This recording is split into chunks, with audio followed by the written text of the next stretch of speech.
का space is all about learning. ELLIOT WAVE as a subject, as an analysis tool, and we have with us Rohit sir. He does not need any introduction, but still I'll say one thing. Sir is like trading in market since 1990, and so my birth year is 1988. So basically जितना मेरा life है उतना sir का experience है. So the plan for the today's space is we will have a kind of discussion, a kind of monologue from Rohit sir, and उसके बाद में we will go towards question answer. So is that fine with you, Rohit sir? Yeah, well, I'm capable of doing a monologue, but anywhere you feel to intervene, cross question, ask something curious, do that, because then it will make it more interesting. Definitely, sir, definitely. So किसी को भी question आता है तो do send in your request. So yes, sir, we can start. Okay. So as the topic says, we dive into Elliott wave analysis, and as we discussed, Ankit, the idea is really to get people accustomed with what this is all about, what are the nuances, people who are new to this, there are doubts. And you actually asked me an interesting question. You asked me that, is this really a system? Is it really rule based? Does it really work that way? And how reliable is this in terms of application to the markets? Yes, I sir. think The actual question was, like we have heard, like see, I'm a Wyckofian, so I know nothing about Elliot. Okay, like Elliot wave is very subjective, so anyone can use it like they want, but उसके पीछे भी कुछ rules होंगे. So what exactly, मतलब, what is the subjectivity and objectivity of the subject? absolutely. So let me start with a little story. And as most people approach Elliott wave analysis, it comes across as gray matter because there's an entire other school which says that markets are a random walk, and therefore we can simply be with it in a particular direction as long as it lasts, and then we can flip the other way. And this can be equal to tossing a coin. So we can toss a coin and we can get a series of heads and tails, and then sometimes we'll get head, tail, tail, head, head, head, tail, head, head, head. And you're trying to bet when you'll get a series of heads or tails, and probably make a trade out of it, which is almost equivalent to scalping. So when we think of random walk and we approach the market, the probability of actually being right over and over again is pretty low. We may not accept it, we may not think so. And so I also thought that Elliott wave analysis, if I first time came across it in the early 90s, was, well, you can't predict the market. How can you have something which says how you will go tomorrow? So it must just be a theory. And I was probably instigated to get into it only in the period between 97 and 99. There were some books while I was studying my MBA which I came across on it, but they were not really good, so I couldn't really get anything out of it. And then when I was actually applying for work after my MBA, the institute sent me to in fact, to Darashaw. Some people will know the company. And they had the head analyst who was a Elliottician and was essentially looking for somebody who had the knowledge of waves, and therefore the interview didn't work out. Now, as any young man and many other young people here who are extremely confident, you feel that you can go through any interview, and most probably you don't expect rejection. So, especially if your knowledge is good on the subject. So, given that, the first thing I decided was that I needed to learn this. I went and found myself a job with a family office somewhere near the exchange. And the first thing I did is I called my brother and I said, I want a book on Elliott waves. And he sent it to me from the US. And I realized that if I, thought like everybody else that this is subjective, how can you forecast? How will it work? Can I even do it? Is it too complicated? Then I would probably not be able to do it.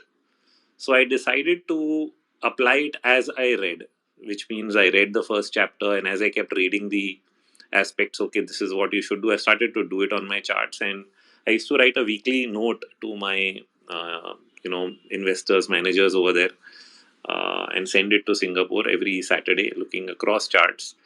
And initially, that note used to be just a one-liner and some levels, support resistance levels. You could really not write much, not very descriptive, you would say.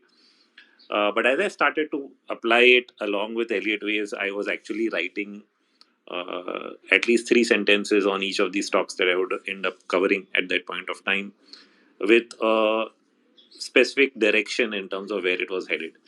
So that's a huge difference, and not just that you are able to describe, but what is the outcome. So the best way to know whether something is working or not is when you get the feedback loop, and that feedback loop was pretty startling, because people started to come and tell you that you wrote this would go up and then come down from this level, and all the levels are working, and views are playing out.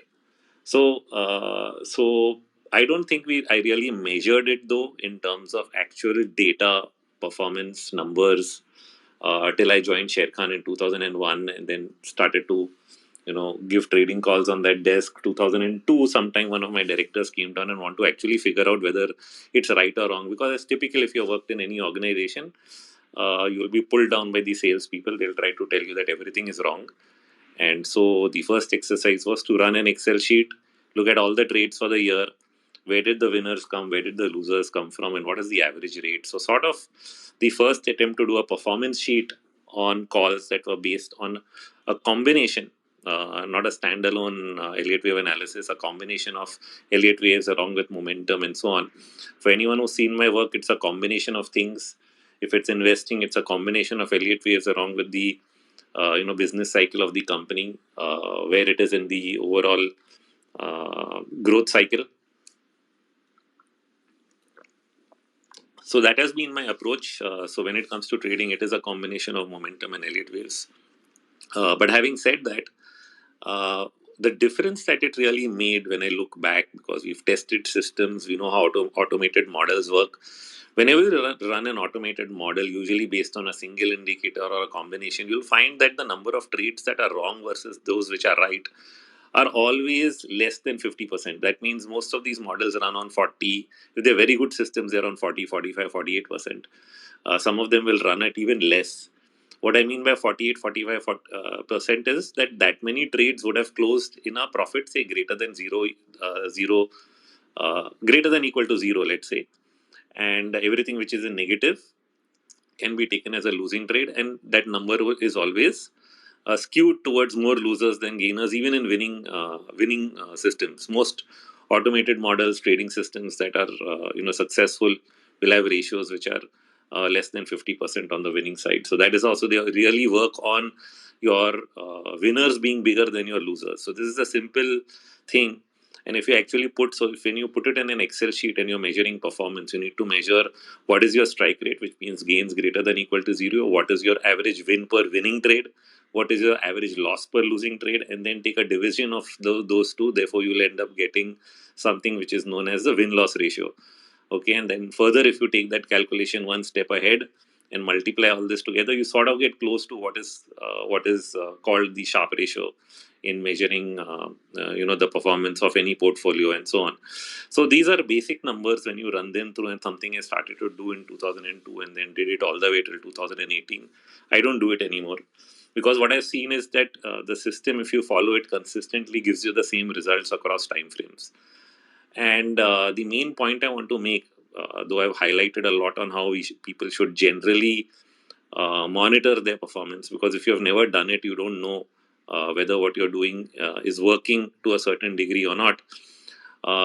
What I found is that for even short-term calls that we are putting out, say, which have a 5-day, 6-day duration, on a 12-month basis, we were close to around 62% of the trades winning, with a 1:2 risk reward, with the average win per winning trade being at 4% and loss per losing trade being at 2%. This is in 2002, 2003.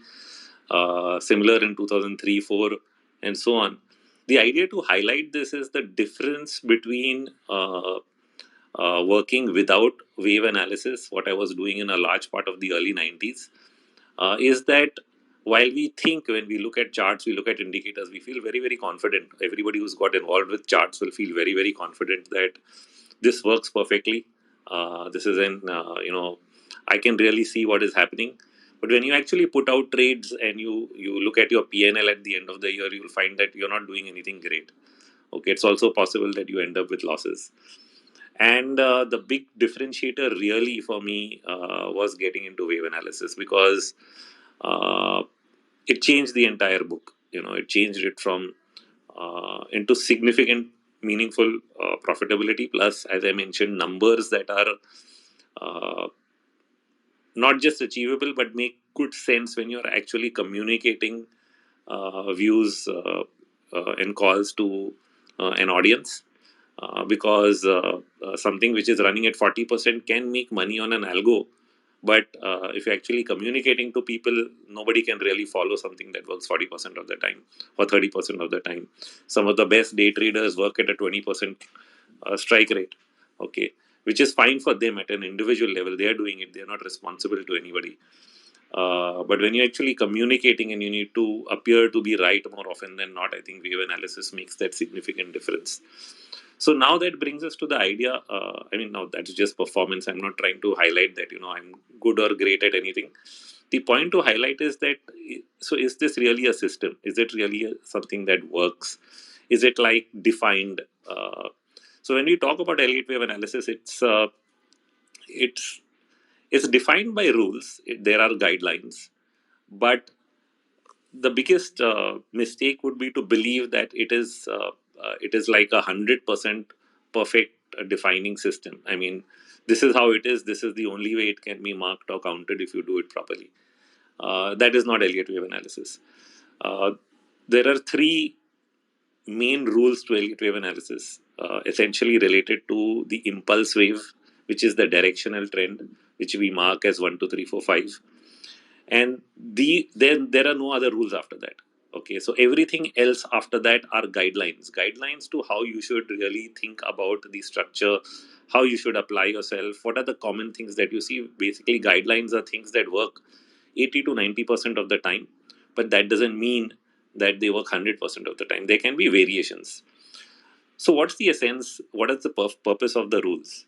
So when moment there are rules, people say, well, there are rules, which means that this is how you're supposed to do it, and it should tell you exactly how the market is going to behave based on these rules. Again, this is a misnomer. It's completely wrong. The rules are not meant to tell you how the market is going to move. The rules are meant to tell you how the market is not going to move. In other words, Elliott wave analysis is the art of elimination. When we say it's the art of elimination, what we try to do using the rules is eliminate that which is not possible. So they're very simple guidelines, right? Rule number one: wave two cannot go below the starting point of the wave one itself, right? Which simply goes to Dow theory: higher highs, higher lows. So if you're making a higher high, great, that's wave one and wave two. If you break the previous low, it can't be wave two. It's a simple thing. So if moment prices fall, you're going to cancel it out and you're going to say, well, this can't be wave two. You go into the third wave. The second rule says the third wave cannot be the shortest. You've heard n number of people come and argue that the third wave is the longest. I mean, where is it written? It's not written anywhere in the text that the third wave is the longest. The rule is the third wave cannot be the shortest. What does that mean? What that means is you can have variations. You can have a variation where wave 1 is longer than wave 5. Okay. But in that sequence, if 1 is greater than 5, then probably 5 is smaller than 3 and 3 is smaller than 1. So you can have that kind of sequence. The third wave will still not be the shortest.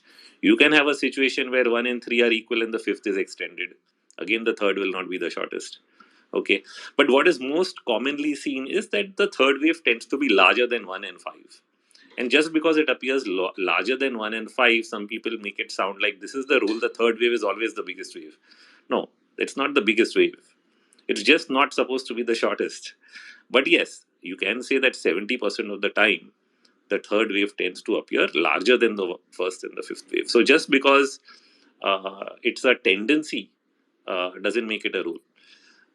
So that's the second rule, that the third wave cannot be the shortest, the most misunderstood rule of the three. And then there's the third rule, which is that the fourth wave cannot really enter the price territory of one, which is again to say the same thing, that you make higher highs and higher lows, and you should make them in such a way that the second sequence of a higher low shouldn't like fall below the previous high. So in a sense, you have a larger continuation of the trend, and if it does fall, then you need to change something in terms of how you're marking your count. So this idea that you have to change something is where the hard work and the process for all the Ellioticians who are working on this subject day and night have to really do. And why people say it is difficult, I mean, I don't think Elliott wave analysis is really difficult. It's the thinnest book in the in all of technical analysis, just 200 pages or something. And the actual subject is less than that in the book itself. If you've seen Elliott wave principle, the real tough part there is not understanding the rules or understanding what you're supposed to do. It's that it's required to be done every day, because you are supposed to sit down and eliminate based on the day's movements. Today the market fell, okay, tomorrow it went up, then it fell again. Is the structure still intact? Are we supposed to eliminate something? Do we eliminate, okay, this cannot move up in this particular way, so we eliminate, okay, this cannot be a third wave, or this cannot be a fourth, so we need to change the count and then update it. So this process of updating on a day-to-day basis for daily charts, weekly basis for weekly charts, monthly basis, and then doing this analysis across time frames, because the wave structure, which is the 1 2 3 4 5 sequence and the ABC counter trend move, is supposed to occur in all degrees of time, even for an individual security, which means even if I'm looking at Nifty, it's supposed to follow that structure on the monthly, quarterly, weekly, daily, hourly, all of the time frames. And therefore, it requires you to do multi-time frame analysis, at the same time update on an ongoing basis. So if you have to even do that for say 30 stocks on an everyday basis, it's some amount of work that you're supposed to put in. And a lot of people don't want to work, they want an easy solution, they want to be spoon fed. And that is where wave analysis really loses its you know what word should I say, appeal to a lot of people, because they don't want to work hard, which is an essence or very much requirement for any good analyst, that you spend every day certain amount of time with your charts. Even if you're a long term investor, so you don't want to do the daily analysis, you probably want to look at weekly or monthly charts once a week, at least twice in a month or something like that, some kind of routine where you'll have to spend some amount of time. If you're doing it once a week, you'll probably spend a couple of hours, because you will not be able to complete your work just in half an hour. I mean, like I gave in my own story, when I was writing the weekly analysis every Saturday, I would come into office. It would be a half days of work. I would start like right away in the morning, 9 or 10 o'clock once I got to office, and I would be writing all the way till 1 o'clock before I actually could fax it to my bosses and to Singapore. And that would still be covering, out of most of the A group stocks, the ones that were most prominent. So I would write about a dozen of them or 15 of them max. And even to do that, I would have to spend that many hours every Saturday looking at the setups, looking at the levels, and putting together an entire note. So it is work. It's not difficult. So most people call it difficult, hard to understand. I feel it's easy to understand, but it's a lot of hard work. And if you're willing to put in the work, it'll blow your mind in terms of the change, the delta of your performance. I mean, if you're performing at 50%, 55%, you'll suddenly find that you'll be performing at 70%. That's the change in performance that it does. Uh, but nothing comes without work. So what I've explained here is that wave analysis is the art of elimination.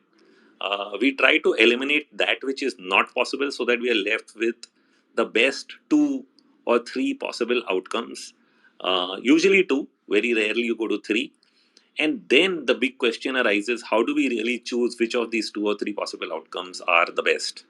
And that is where technical analysis as a whole, according to me, comes into play.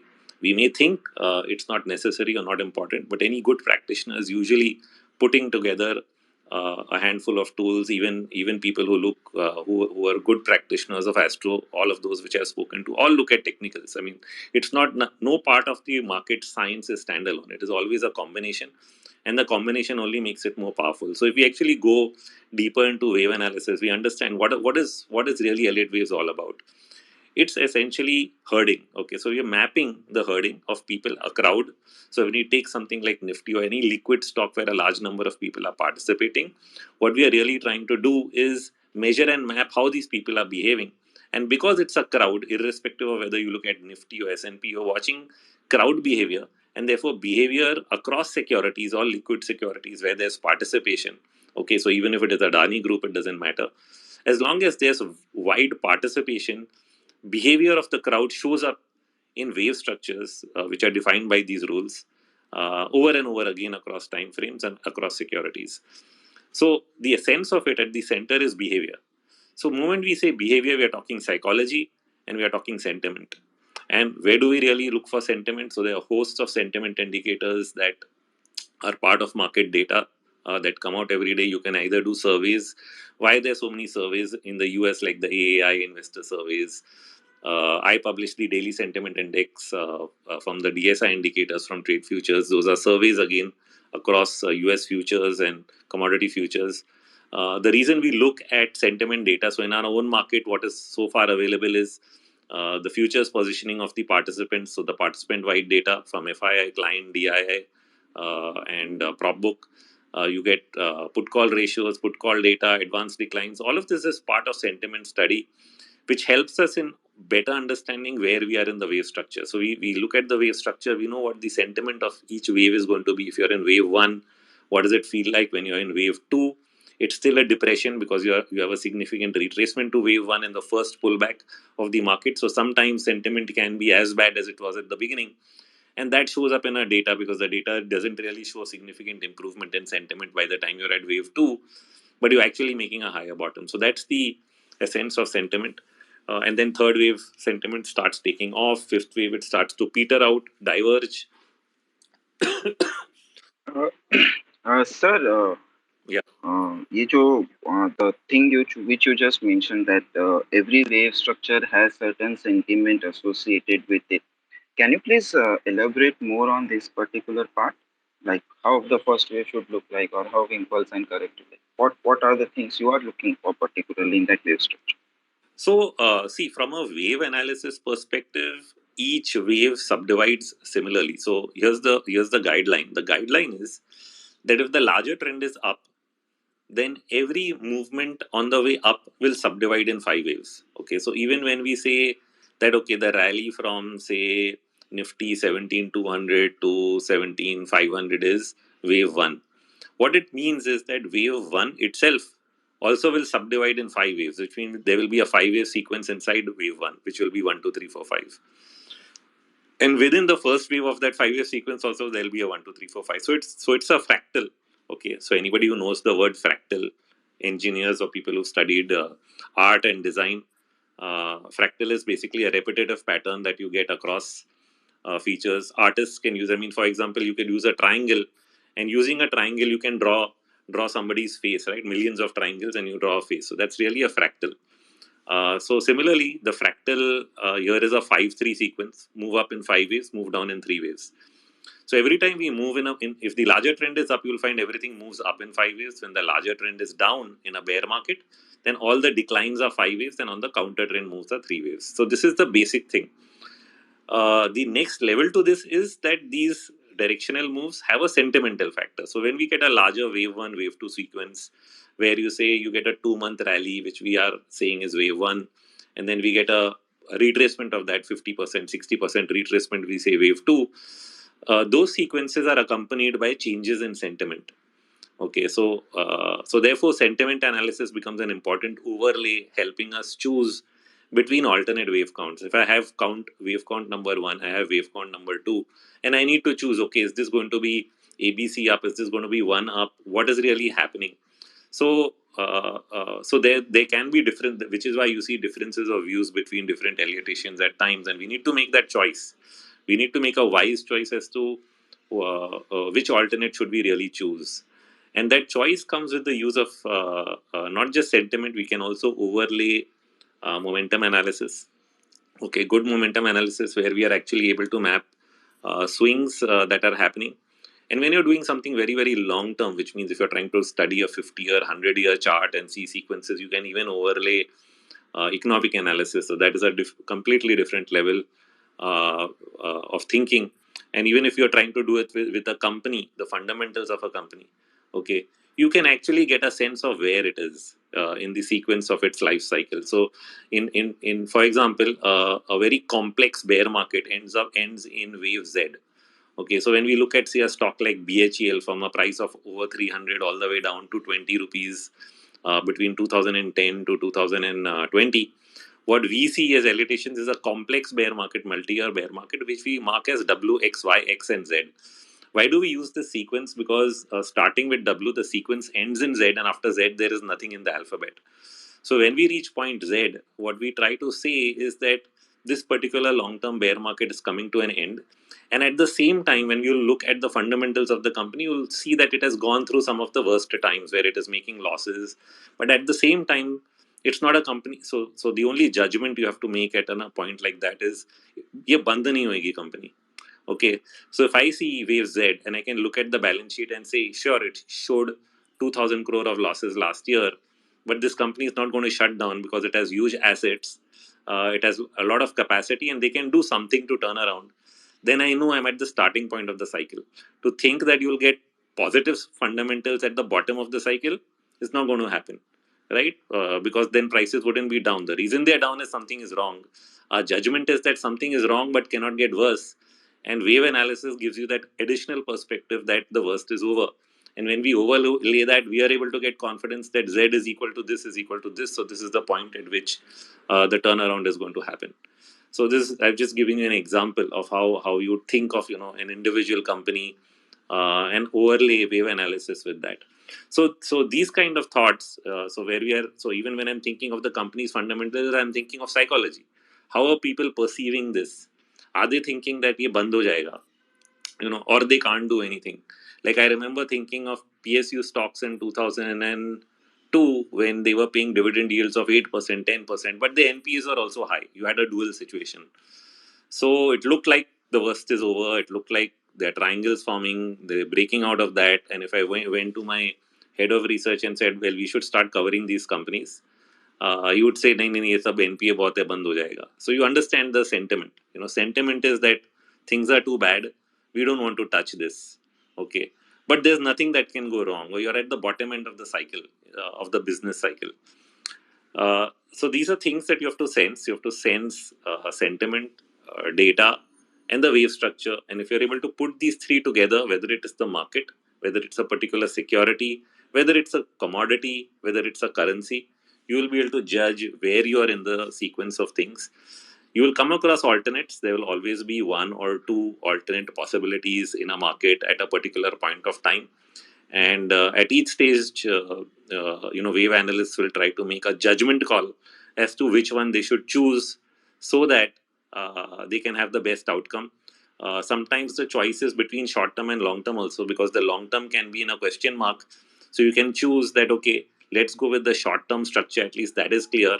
We can take the next 500 points trade. And then we'll figure out whether the big picture is settling down into something which we understand or not. So those kinds of decisions have to be taken, and once the longer term picture sets up, then we are able to take that call as well. So those kind of switches also are sometimes required on our part. And sure, so in that process, each of us, like I said, see, nothing, we all know nothing in the market is 100%. If you're very good, you can be right 60-70% of the time. You still go wrong 30% of the time. But what I'm saying is, versus not using wave analysis standalone and using it in combination with everything from whether it's fundamental analysis, whether it's economic cycles, our understanding of markets, our ability to forecast what comes next exponentially improves and gives us a much better ability to bet on that trend, that pattern, take a view and stand against the crowd. I mean, just because the market falls 300 points, you don't change your view. It's been one of the things that I was commented on way back. I think within my first year of being at Sherkhan, I was dealing with Shripal Morakia, and I think one of the things he told me right after 9/11, he said, 200-400 point mein most of the analysts he had ever spoken to get shaken and change their view. 500 point ऊपर जाता है तो तेजी लगता है, 400 point नीचे जाता है तो मंदी लगता है. But few people can hold their ground, and wave analysis helps you hold your ground. The negative of wave analysis is that sometimes we can get carried away, biased, and not be changing our view. I think the big skill that is required to learn in this whole process is keeping your ability to change as things are changing, not to end up in the perma bull or perma bear status. Sometimes that can tend to happen and can play spoil sport with your thoughts, because we get caught up in a certain view or certain idea, and once you're able to do that, you're willing to change. Then you don't really face that problem. So I think that's one of the biggest what should I say, criticisms that I've seen wave analysts face is when they get stuck with the one particular view, and then other people criticize that wave analysis is like this only, it is biased, people will not be able to change, which is not true. All the tools to change and to adjust or to choose between different alternate counts exist. uh, the subject of inability is really not anything to do with wave analysis. It has to do with human nature. It has to do with behavioral finance, which is then again another subject which delves into how we deal with ourselves. And behavioral finance issues can happen in any field of finance and financial market. So why not this itself? So if we are erring on that front, we will make that mistake. But it has nothing to do with the subject. It has to do with how we are managing our mind and how well we are able to deal with our emotions. So this is sort of a nutshell. I can expand more on any point based on any question, Ankit, you have or would want to raise. I can see others here also. You can allow to jump in and speak. That was kind of very nicely explained. Sir, on your explanation, I have one question with Harsh Bhai or Sarvinder sir bhi hai. Yes. So, uh, like every technical analysis approach, in that we consider market as a fractal, right? So in Elliot terms, agar if I go to you guys have that certain type of cycles like super cycle and minor and all those kind of stuff, right? So let's keep the things simple for our audience और मुझे भी बोलने को easy पड़े. So let's say every market, every particular chart has three trends like major, intermediate, minor, and let's say we have two eliticians. One is completely focusing on major trend, and one is completely focusing on intermediate trend. And obviously, since they are looking at different trends, the end conclusion will divert. Like there will be some discrepancies between their conclusions. So based on this particular fact, as an audience, अगर मुझे समझना है तो what think, like as a non-elitician, as an audience, मुझे देखना है तो what things I should keep in mind while observing these things. Like like Ankit, yeah, Ankit, sorry to interrupt. Rohit, just a minute, sir. Yeah. Just a minute, sir. So like the question is basically I'm asking in terms of Elliot, but ये मुझे बाकी जगह पे भी काम आएगा. Like when I'm looking, talking with someone or listening to someone जो candlestick भी करता है या जैसे कोई वाइक ऑफ कर रहा है तो उसके पर्सपेक्टिव भी काम आएगा. I get you. Sir. Yeah. Before, see, I have to rush for a meeting since this was a space that interests me. Elliot, I had to come, so I definitely came. I'll just put my 2 cents, 5-10 minutes before you get into the major, minor, and intermediate counting.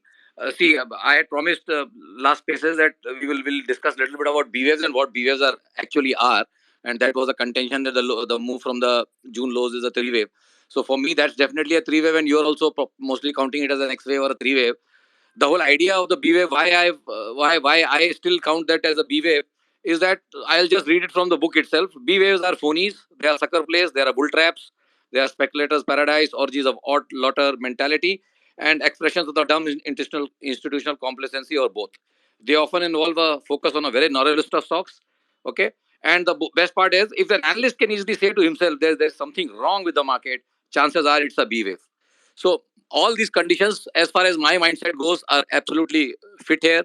The B wave tops are called an irregular top, which means whatever you are looking at a regular fifth wave top, which is intermarket divergence and indices not confirming and all that, because it's an irregular top, you should actually not be looking at all those. So exactly that was the discussion that day. It was already midnight, but and on B waves, you also know that we can keep on. I can take a 10-day session only on B waves. So from that counting point of view, since it's already a 3 wave and the decline is still not clearly in the bag as far as the Indian Nifty is concerned, and there's always a debate that it is an impulse or not. So my hint is for everybody. I can't share my counts for some compliance reasons, but I have already hinted that if people count the Singapore Nifty, they can find and it's got 18 hourly candles instead of our 6.5 candles. So there you will definitely find a good. If you want, you will find a very good all with all rules and with your permission. You know that if I'm counting, I'm following all the rules. So on the Singapore Nifty with all the rules, this decline can be counted as 1-2, and the C is also unfolding in a 1-2. So it's already a 1-2-1-2 till proven otherwise on that count. This could still develop as a C wave, and then the B wave gets proven because if at all not what 18600 breakout was a bull trap. The first filter for a B wave is it a bull trap? And I've asked so many people randomly, and everybody says that yes, we felt trapped and it was a bull trap. So 18500 breakout to 18700 900 was a bull trap. It's that if that was not a bull trap, nothing can be. So it was a classic bull trap which gave all the flavor of a bull market, which means sectoral indices also were hitting new highs and the main indices also hitting new highs, but the breadth internally was deteriorating. You go look at any sectoral indices which were touted to be making new highs. The internal breadth of every individual sectoral index was deteriorating. So to me, as I said, on all those filters and to the fact that it was a bull trap, and I feel that there's something wrong about the market, is a classic B wave phenomenon. I might be right, might be wrong, proven later on, but right now, till I'm getting my impulses down 1-2-1-2, I am sticking to those whole counts. And on B waves, we can do a lot of discussions. Over the weekend, I'll try and put something. You know that I don't find time because we trade commodities also late in. We have research there also, and we do international markets also. So I don't find time actually, but I'll try Okay. and give as much of B waves as possible later on. Yeah. Okay, Sarvinder sir, one quick question. After that day discussion, even I got curious तो मैंने भी Elliott का book खोला. I am not an एलियटिशियन, मुझे Elliott का like ज़्यादा नहीं पता. आई एम प्योरली वाइकॉफियन, आपको वो चीज़ पता है. सो आउट ऑफ क्यूरियोसिटी मैंने वो जो आपने पढ़ा ना, that statement I also read. And वहाँ पे they mentioned something about zigzag three wave in 535 variety, right? तो वो उतना समझ में आया. अभी यहाँ पे जब ये zigzag की बात कर रहे हैं, जहाँ पे बी वेव आपका जाके एक ट्रैप बना के आ रहा है, which like irregular top you referred it as, तो वहाँ पे सी वेव का चांसेस क्या होता है? Like as per your, like वो कंक्लूजन नहीं किया है वहाँ पे. दैट कंक्लूजन ऑब्वियसली एक एक्सपीरियंस से आता है.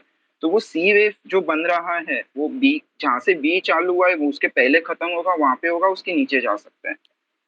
Since it will qualify as an expanded flat because it went 300 points higher almost. So I'll say it could be an expanded flat, or if someone will say, "Nahi, chalo, we want to give it a margin and let us count as a regular.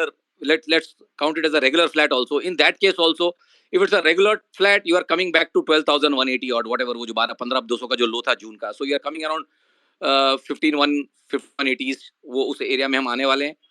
और अगर अगर ये expanded flat की category में गिर रहा है, जो मेरे हिसाब से गिर रहा है, सो उस लो को हम ब्रेक भी करेंगे और maybe we will go whatever 500-600 points lower also we can go. So there's a previous wave 4 also standing at 14,100-200 again. So there are previous two wave 4s which are standing right now on the charts, one at around 14,200 and one at around 15,200. Let's keep those round numbers, right? So the round numbers are always helpful.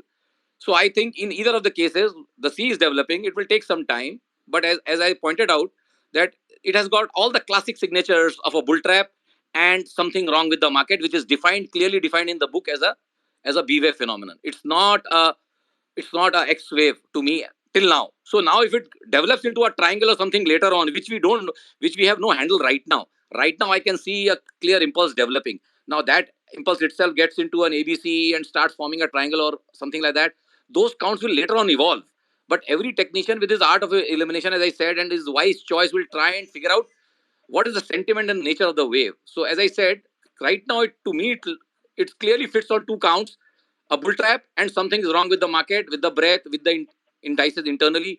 Okay, people are saying that the metal index hit a new high, but people have to go and see that what all is there in that. And did the four main major metal companies in India, which we have born and brought up with JSW, Hindalco, Tata Steel, and Vedanta, Did they do a new high? No, no. So the metal index hitting a new high is or just going into a double top type of thing is just the internal breath is thinning. So it's just it is giving you a bull market signal, which B waves are supposed to give, but it is actually not, because it's an irregular top. So it will give you all the modelings of a bull market, but it will be not, because that is where the negative surprise will come, and that is where it's a bull trap. So the bull trap has already been done at 18700, and the C wave is on. So 15200, 14200 could be the targets. That's my count as of now. The counts evolve on a day-to-day basis. If this develops into a triangle later on, we will also revisit our view. But as of now, on a trailing stop loss basis, none of the stop losses has been hit. Till a trailing stop loss is not being hit on a view, there's no point for the technician to keep changing the count every day. Okay, so from the start we had a stop at around 19100, then we got it at 18500, then we got it at 18300, 18150, and thereabouts right now in 18,000. So till some previous level is getting hit, some previous count is getting negated, there's no need to change the count. So that's the whole idea of a B wave. And as I pointed out, I have to jump into a call somewhere. So if at all I will try, and if the space is on for some more time, I'll try and join back. But for the time being, I will over the weekend definitely I'll find time and give a lot of good content on B waves. But for the time being, I'll say bye to everyone. Bye, Rohit. Yeah, I'll catch you the space sometime later if it is on. I'll try and jump in back. sure. Thank Okay, you. no problem, Uh, sir. Sorry. Thank you, Sarvinder, sir.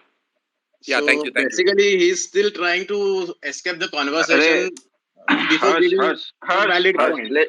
Harsh, let's not go there. एक learning perspective रखते Yeah, हैं. yeah. So I will put my point. I will So put my point. questions है तो questions करो. बाकी do not थोड़ा Yeah, yeah. professional. So I will put my point. Okay. So अच्छा to me, Harsh, it's तुम उसको explain कर रहे हो. मेरे ऊपर एक क्वेश्चन है अभी.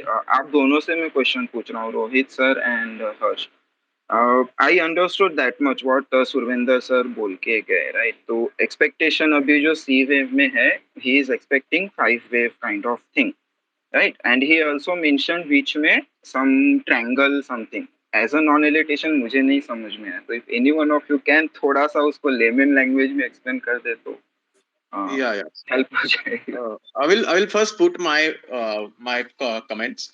So basically, see, I kept my dignity by saying, but by not saying that he's counting it wrong. But now I could not. Cannot keep the dignity of saying that he's counting it wrong. He's counting it wrong if he's counting an impulse wave from the top. There is no impulse. If you want to strictly follow rules and guidelines, there is no impulse from top. There is no impulse subdivision on uh, any time frame. If we count the fall even on SGX Nifty, first of all, if we are trading in Nifty, and if we are trading in Indian market, there is no need to count SGX Nifty. That's my first argument. And even if you want to count on SGX Nifty, there is no impulse. There is clearly no impulsive fall from the top, and that's why it is definitely not a B wave, and the fall can definitely not be a C wave. You can count it as a X wave, definitely. What Rohit is saying, what his preferred count, he's saying that his preferred count is, it could be a X wave. I don't deny with that. Yes, even that is my alternate count. Yes, because I am saying this is a 5 wave rise coming from June 2022 low, which probably Rohit also agrees with that. Yes, and probably that day Sarvendra said that this is not a 5 wave count from the lows of June 2022, and if someone is counting it as a 5 wave rally, he is not following rules and guidelines. Basically, he wanted to tell that I am not following rules and guidelines of Elliott Wave. I don't know Elliott Wave, and I'm forcing my counts. I'm forcing my view on the market. I'm imposing my view on the market by not following the rules and guidelines. I'm violating the rules and guidelines. No, I'm not violating the rules and guidelines. Even Rohit has applied 5 waves coming from the June. Okay, it's not the thing that okay he doesn't want to count it as his preferred view. But yes, there is a 5 wave rally. We are not violating the rules and guidelines of Elliott waves. The second thing is there is no impulsive fall from the top. So on that day, I kept the dignity by not saying Sarvendra is breaking the rules and guidelines of Elliott wave by counting it as a C wave. But I'm unfortunately I need to say it right now that he's breaking rules and guidelines of counting it as a C wave. There is no Okay. impulse wave. Now, You can ask Rohit. okay, See, now can I jump in? I've heard both of you okay. all, and I'll jump in. Yes. I'll take it back to the educative part of this whole thing. Okay. Uh, so, Yeah, sure. so Yes. Harshas, let me get into that. See, I explained to you that there can be Ankit alternate counts and different ways that we actually look at something, and I also explained overlays. So now I'll tell you where both of these guys are not wrong, but they are not using the overlays, which I'm thinking, and where from a trade perspective, sometimes it is useful. Okay, so here's the situation when we end up at the top of December. Okay, so for months from the bottom of June, we were all thinking that this is, at least I was thinking, Harsh would have been on a different view. I was thinking that this could be a bear market rally. The reason we think that is, one, we try to look at the initial structure when the rally actually started from 15,200. The initial moves were not clearly coming out as a series of fives. Okay, so they are coming out as a series of overlapping moves, which means the rule number three getting possibly violated. But as the rally continued, what happens is that you get also what are one of the guidelines is extension. Okay, so you end up getting extensions, and once you get those extensions, then you are able to actually fit in an impulse at a larger degree. Maybe not in the initial part, but at a later point of time. So this is where you start then making choices. Is this corrective? Is this not? Can it still be done? So for a large part of the whole move, we didn't think it could have been marked very certainly as an impulse. In fact, I think the entire. I mean, so the first part may be an impulse, or maybe the entire is. So that's again a debate. But here's the overlay. The overlay is that at the bottom of 15,200, you had a maximum short position in the market. You had a put call ratio which was completely down. You had the advanced decline data which was like at a 9-year low. So basically, the sentiment was equivalent to that which is seen at the bottom of previous bear markets or at the bottom of the pandemic. FII shorts being at 1,45,000 contracts and so on. So when we actually were taking off from 15,200, where all of us would agree is that यहाँ से तेजी है क्यों क्योंकि setup घूम रहा है. Okay, so we all turn bullish. I turn bullish with a view that okay, this can go back to 17,000 because you will break out of the entire expanding pattern that you've made over the 6-8 months period. The question remains: will that breakout be sustainable or not? Okay, and so at least you have a trade, which means from 15,200 to 17,200 or 17,500, you have a trade. So we take that trade and then we decide that okay, debate later. To people who are investors, I actually say that when you reach that kind of a sentiment low, get invested anyway, because you don't know, later on you may change your view. You might say that okay, you're not going to come back to 15,200 at all, and from a low point, because this technicality of whether you're in a bear market or not is all about whether individual stocks are still falling. The fact is that even till now, till today, there are many stocks that are still making 52-week lows or are just barely starting to recover from 52-week lows. So, did the bear market really end in June or did it continue till now? So, there are certain complex structures inside Elliott Wave, like I explained, W, X, Y, which allow you to have extended bear phases. Ideally, they are in a declining range, but sometimes they can be a sideways trading range where we end up then later thinking it's a consolidation or a time based correction. So how do we make that choice? Again, based on how sentiment and stock behavior has been over that time. How much time did it take? However, we look at all the intermarket analysis, which means comparing it with the bond market, currency market, and so on. But just sticking to sentiment, if we look at sentiment from the lows of 15,200 and then we go to the top of December, the entire advance from the bottom to the top, uh, uh, you know, if I want to be bullish, I can say, okay, it is 1, 2, 1, 2. Or I can end up saying it is ABC. So that's a decision to take at the peak of December. Now, at the peak of December, you end up getting one of the exact opposite situation than what you had at the bottom, which means that you had the maximum long position in the history of these positions. So you had gone from an extreme short position to an extreme long position. The Nifty futures premium had crossed 200 points, which we've never seen in the history of Nifty futures, and many other such data points which show you that everybody and anybody is bullish. And that is where Sarvendra's thoughts that this was a bull trap and therefore a B wave is not completely wrong. Where Harsh is finding a mistake with it, which is also in its own place, is that, well, if it is a B wave of an expanded flat, you should start an impulse on the way down. Is the fall from the peak in December an impulse? It is questionable. Okay, I spent some time over this weekend also trying to think about it again, because we always try to judge the opposite side and trying to think, okay, I'm turning bullish now. Am I wrong? If I'm wrong, then the answer could be what? Is it an expanded flat? Doesn't look like, then it has to be complex. So expanded flat means you mark it as ABC, where C is an impulse and goes sharply below 15,200. Okay. The alternate scenario is that this is a time consolidation where you're moving up, down, and then at some point of time it ends with a triangle. A triangle is what Sarvendra was talking about. While we can't see a triangle on the Nifty, we can see wedges and triangles on the BSE All Cap Index. We can see it in the BSE Mid Cap Index. And in the last 1 week, we have broken out of these triangles as well. So now this brings up the alternate scenario that if you have formed triangles and wedges and broken out of them, then possibly a complex corrective phase over 18 months from October 2021 to February of 2023 or March. I think the bottom was when on the last date of February, so almost March. So that's an 18-month phase has essentially ended, where different sectors and stocks have corrected at different points of time, bottomed at different points of time.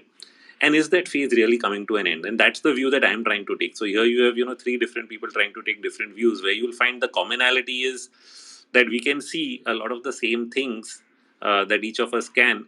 And when we are making choices, what is the reason behind the choices that we are making? Okay, so Sarvendra may look at the failure at 18,200, going above 18,600 to 18,800, and then coming back below it as a failure to retain the bearish view unless you really surpass a certain level. He's not wrong in that front, because say if I want to mark this entire fall as a series of one twos in some way, can it really be done? It requires multiple third waves to unfold later on at some point of time for that to get confirmed.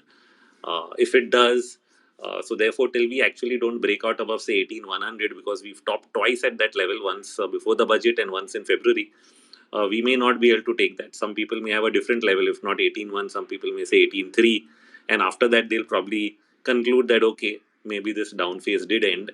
So at different levels, different people would confirm that it ended.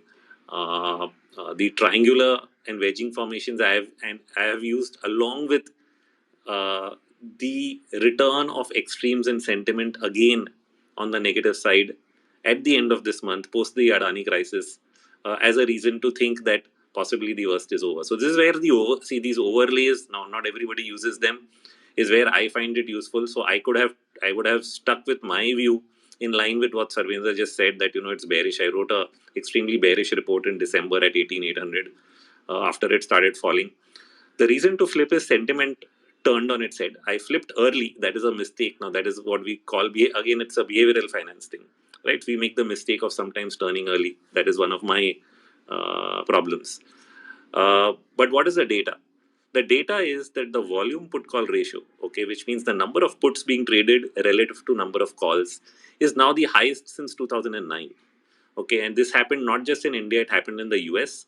The US market, after doing that in December, late December or early Jan, recovered. So did Europe. Most of these markets, Asia, Europe, etc., all recovered very sharply after those data points. But India did not. Possibly we had the budget and we had this Adani crisis, which was a hanging sword.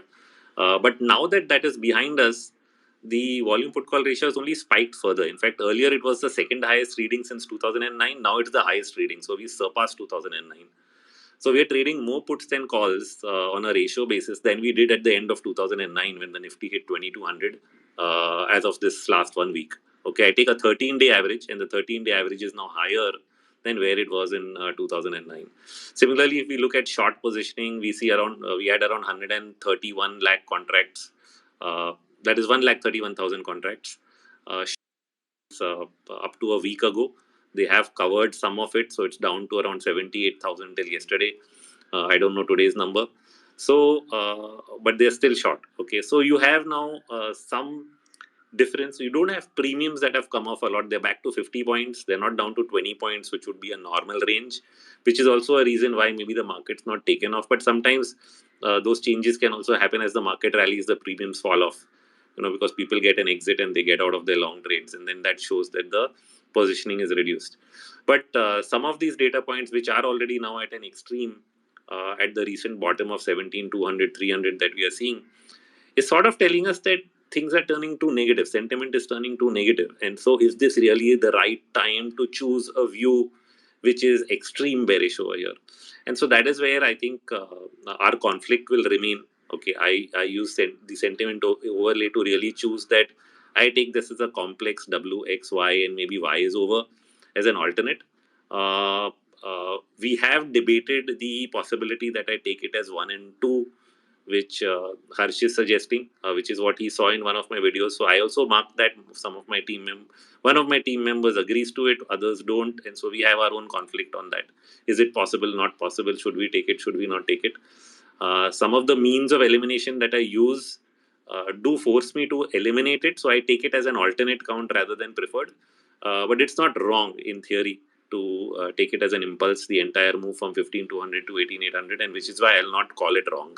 So you have two situations where the market can advance from a complex pattern, or it can advance from an impulse.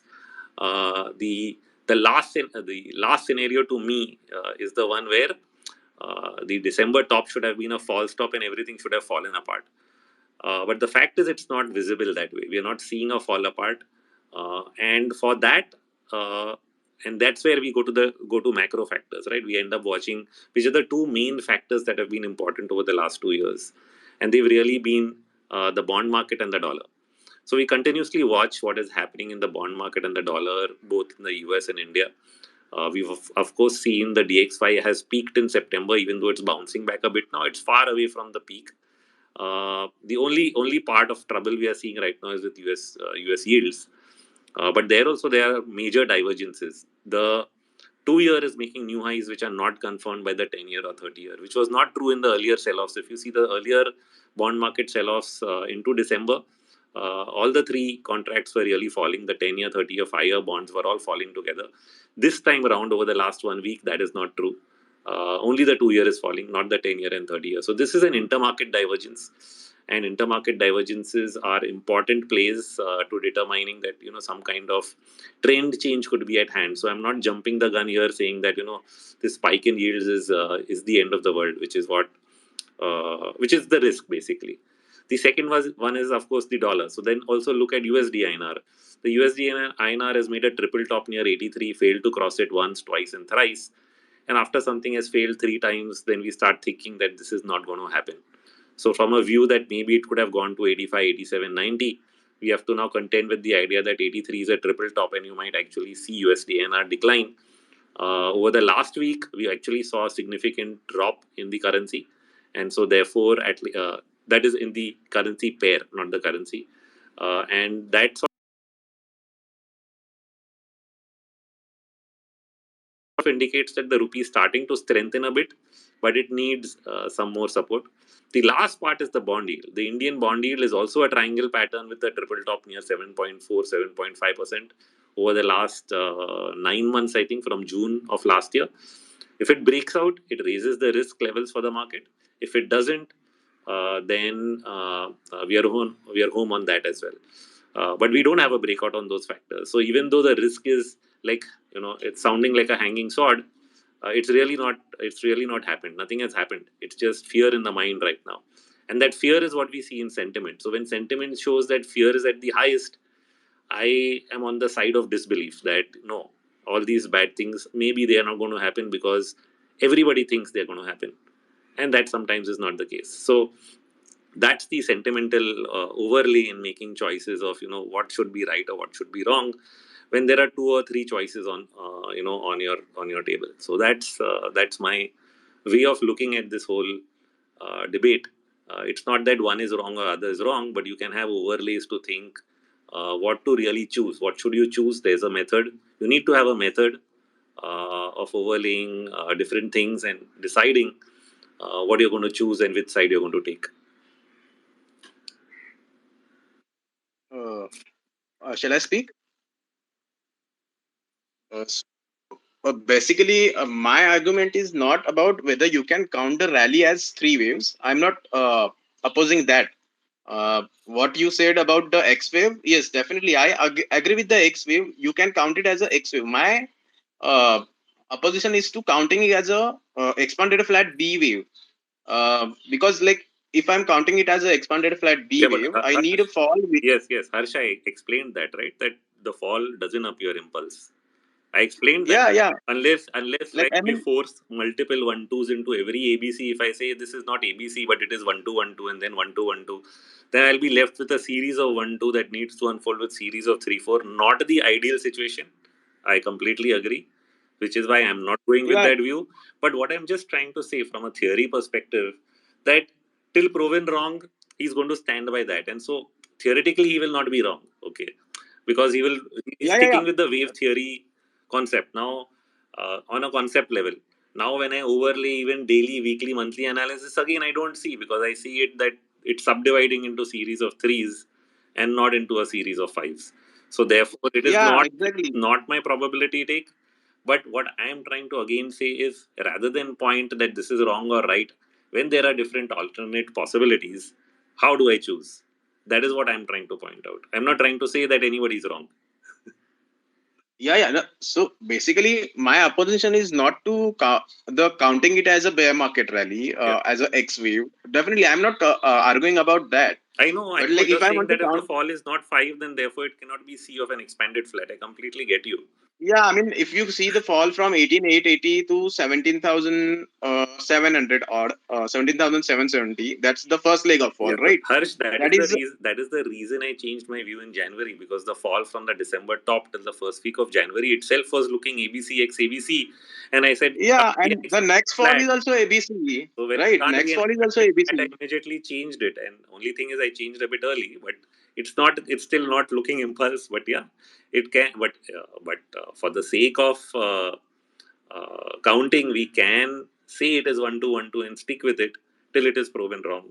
So that is why I'm Yeah, saying and like okay. we are ignoring the intermarket divergences, which are there present. Like Yeah. No, because see, there's the mid cap is so there is representing fall, right? The mid cap refused to fall, and you talked about mid cap breaking out of a triangle, right? hmm, hmm, Like one side is ignoring all the divergences, positive divergences, and just want to concentrate on the bear side. yeah, yeah, yeah. There are a lot of Okay, So I mean, yeah. like let it's me reframe going like very. this last question. हर्ष भाई एक minute. ये same question मुझे Rohit sir से भी पूछना था. सो Rohit sir, in like Wyckoffian terms, जब भी हम एक कॉजलिटी फेज में जाते हैं, right, the last consolidation before a dip as a bear trap to jump and start a new trend, right? That's what we call it as causality phase, the phase B of the cycle. So in that particular phase, you are expected to see intermarket divergences. That's what we Wyckoffian follow, right? अभी यहाँ पे वो phase मुझे दिख रहा है. So in Elliott terms, how do you say it? No, absolutely. So intermarket analysis is a large part of what we do there as well, because at the end of a particular wave, say for example, this particular wave, when it is ending at when we are making the low of 17,255, we had a non-confirmation with the bank Nifty not making a new low. You had a non-confirmation with the small mid cap. I think Nifty mid cap index not hitting a new low at that point of time. So these kind of intermarket, and same with the currency. So the currency not making a new low, if you use that also as an overlay, that did, because the USD INR and the Nifty itself would be correlated. And if you see that one of the correlated asset is falling, but the other one is not confirming a new low. So this is actually part of Dow theory. It's all this intermarket analysis was Dow theory, where he stated that industrials and transport should and utilities should confirm each other, and if they don't, then you don't have a trend. You probably are entering a trend reversal point, and need to be become early aware of a potential trend reversal. So but then again, is the intermarket divergence happening at a short term degree, medium term degree, long term degree? Because certain divergences which are couple of weeks apart might have short term to medium term significance, but might not have long term significance. So you might get a trade, but you might not get a long term trend necessarily out of it. But when you're looking at multi year divergences, they can be even more significant. For example, a couple of charts I published, I think, on Twitter a few days ago. were of the dollar index compared to the Brazilian real and the Australian dollar between 2018 and 2020. So in 2022, the DXY made a new all-time high of 52-week high. Okay, but it was not confirmed by many of these other emerging market currencies or commodity currencies, from the real to the AUD to the CAD, ZAR. All of them did not make new lows along with the DXY, and therefore, whether for whatever reason, whether the countries managed it or whatever, but when we are looking at multi-year divergences, they can actually be indicative that the run-up in the dollar was an event. It's come and gone, and its impact now is neutralized as far as other currencies are concerned. So it actually signals a longer-term reversal. So these kind of divergences do play a role. And I'd want to also earlier, I think, Ankit, one question you were raising before this entire discussion started with Sarvendra, you were asking about short term to medium term, Yeah, long term expectations. I think intermediate, that major, also, minor. Yes. yeah. So major, minor trades, and this creates a lot of confusion. So people don't always realize that one person is talking on one particular time frame and another on another time frame. In fact, I face this problem on our own platform. We write a daily report, weekly report, and a monthly report. And if all three have different directions, if I say my short-term trend is up and my weekly trend is down, it's a disaster usually, because किसी को समझ में नहीं आता है. Our mental ability to handle trends at different time horizons is very very poor. We usually just want to know that हाँ तेजी है ना. तो जिसको 200 पॉइंट का भी तेजी लगता है ना, he wants to think that the whole world is shining even for his 200 point trade, because he cannot think that I mean, and it's psychological, right? If you believed that the world is going to fall apart after your 200 point trade, you might not get the guts to trade that 200 points.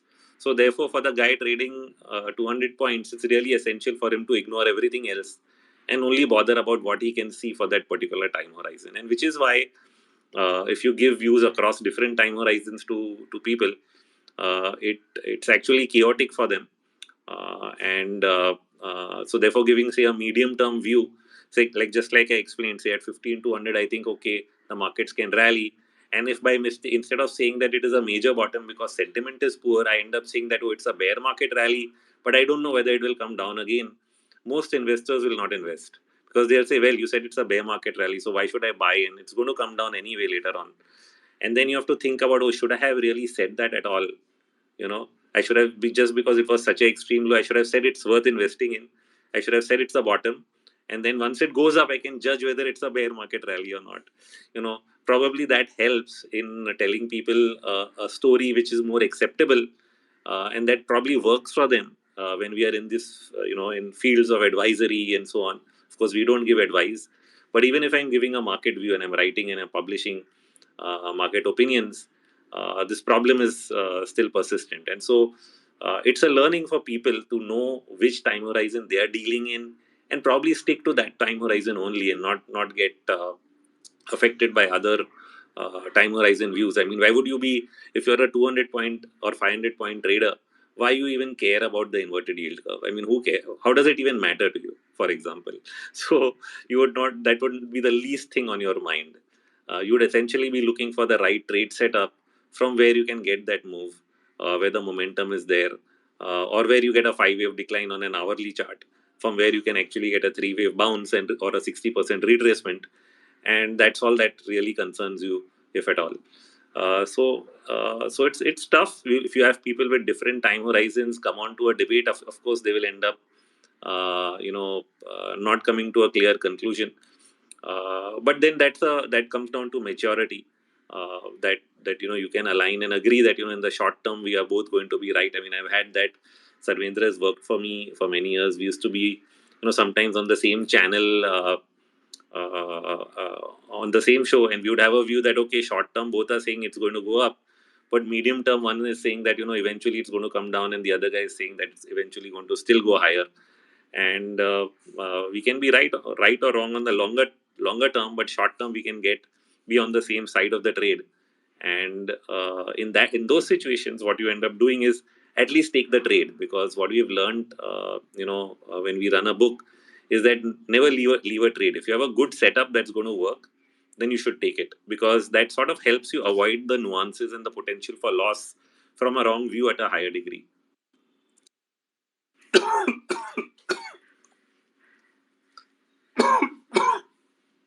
Uh, okay, so basically, it's good that you put about the currency also, because yes, the USD INR also giving the confirmation probably that it's a triple top and it's breaking down from currency point of view, and it's not just like one or two sectors diverging, Bank Nifty and mid cap. A couple of sectors are diverging: auto, infra, capital goods. For that matter, and a couple of sectors are about 2021 high. Like if we are saying, if we are trying to say that it was a B wave, but while Nifty has come down, the couple of sectors are still about 2021 high. I mean, that should not be case. Like if you are calculating, if you are expecting a C wave, drastic C wave down, a couple of sectors are above 2021 high, where Nifty has made a high. If we compare to that, PSC sector, CPSC sector, PSU banks, infrastructure, capital goods, uh, auto. So I mean, that's why like it should not be a one-sided analysis. Like you should give fair chance to other side. So I just want to give fair chance to bear side. So I would calculate count it as a X wave, X and Y down. But I mean, counting it as a C wave and But expecting like 14,000, Harsh, ignoring all the he, divergences. he will have his own stop loss, and he will change his view at his point of time. Yeah, He yeah, won't. like that's So fine. See, so whatever one so wants that's to do. why I'm saying no point in saying this is right or that is wrong. No, but like person is speaking about Martin Pring things, like he's following Martin Pring theories, and he's selectively ignoring all the intermarket divergences. What Martin Pring talks about. Okay, But Harsh, you abhi, see, yeah. after having this discussion, थोड़ा बहुत clarity आ रहा है कि what to expect and what not to expect. तो let's not stretch the topic. हमारा जो audience है, specially we Indians, हम काफी स्मार्ट होते हैं. हम पॉलिटिशियन के स्पीच पे से पता कर लेते हैं कि अगला इलेक्शन कौन जीत रहा है. So let's stop there and Yeah, let's I move mean, like ahead with the. one should not like say na that I am using ठीक है. creative liberty and not following rules and guidelines in front of thousand people. Someone is Uh, like insulting me. yeah, yeah. Right. Harsh, I think I think we've taken both sides. Let's end that debate here. Let's go to the educative part of it. Yeah, That's my yeah. So suggestion like, to you. You said your point. He said his point. I've tried to bring in an yeah, explanation. yeah, Let's sure. just leave it there. Uh, Otherwise, it gets pointless. Yeah, definitely, definitely. So, like, my point is okay. just we are having couple of divergences. We are having couple of positive divergences from lot of sectors and even from currency point of view. So we'll have to wait until we go above 18,100. Yes, we need to wait until we go above 18,100. It would be early. It would be early, definitely. Okay, Rohit sir, Yeah, there are couple of questions. So एक एक करके हम questions cover करते हैं. sure. uh, Explain why everyone connecting commodity cycle and wave analysis. Binu is asking this question. So this really goes into the economic theory which has to do with the long wave. The long wave is essentially the quantized cycle. We call it the long wave now, in easy language. And what the long wave explains is that when you reach the last phase of the cycle, which is you go through a spring and autumn, and then you come to winter. When you come to the winter, is where a lot of the debt unwind has to happen, and you don't know whether the governments are going to go through with that process through inflation or deflation. And the commodity cycle plays an important role in that entire thing, because inflation is first seen in commodity prices. You start seeing prices go up, and that sort of becomes an indication that an inflationary cycle is kicking in. So this is the reason why commodities have played an important role. You see, through 2000 to 2010, you had a commodity bull run. Then after that, for almost 7, 8, 10 years, you had a huge corrective phase in commodities, and now you've actually started another commodity bull run. Some would believe that, and I do, that this is probably a multi-year phase. It will have its corrections, but eventually continue higher, and for many years maybe. So that's what we are trying to map, because that then tells us where we are headed with this. Hopefully, we are not headed into hyperinflation, but we may be headed into a period where you have high levels of inflation from many years. There'll be gyrations. I mean, you've seen 10% for the US. It may come down to 4, 3, and then you may have a narrower range. The hope would be that it stays stuck between 4 and 6, and then we are able to manage within that. But there is a requirement for positive real, for negative real interest rates, essentially to bring down debt levels, and so uh, whether they say it or not, uh, the approach of monetary policy is going to be to allow some degree of inflation over a period of time to manage the high levels of debt.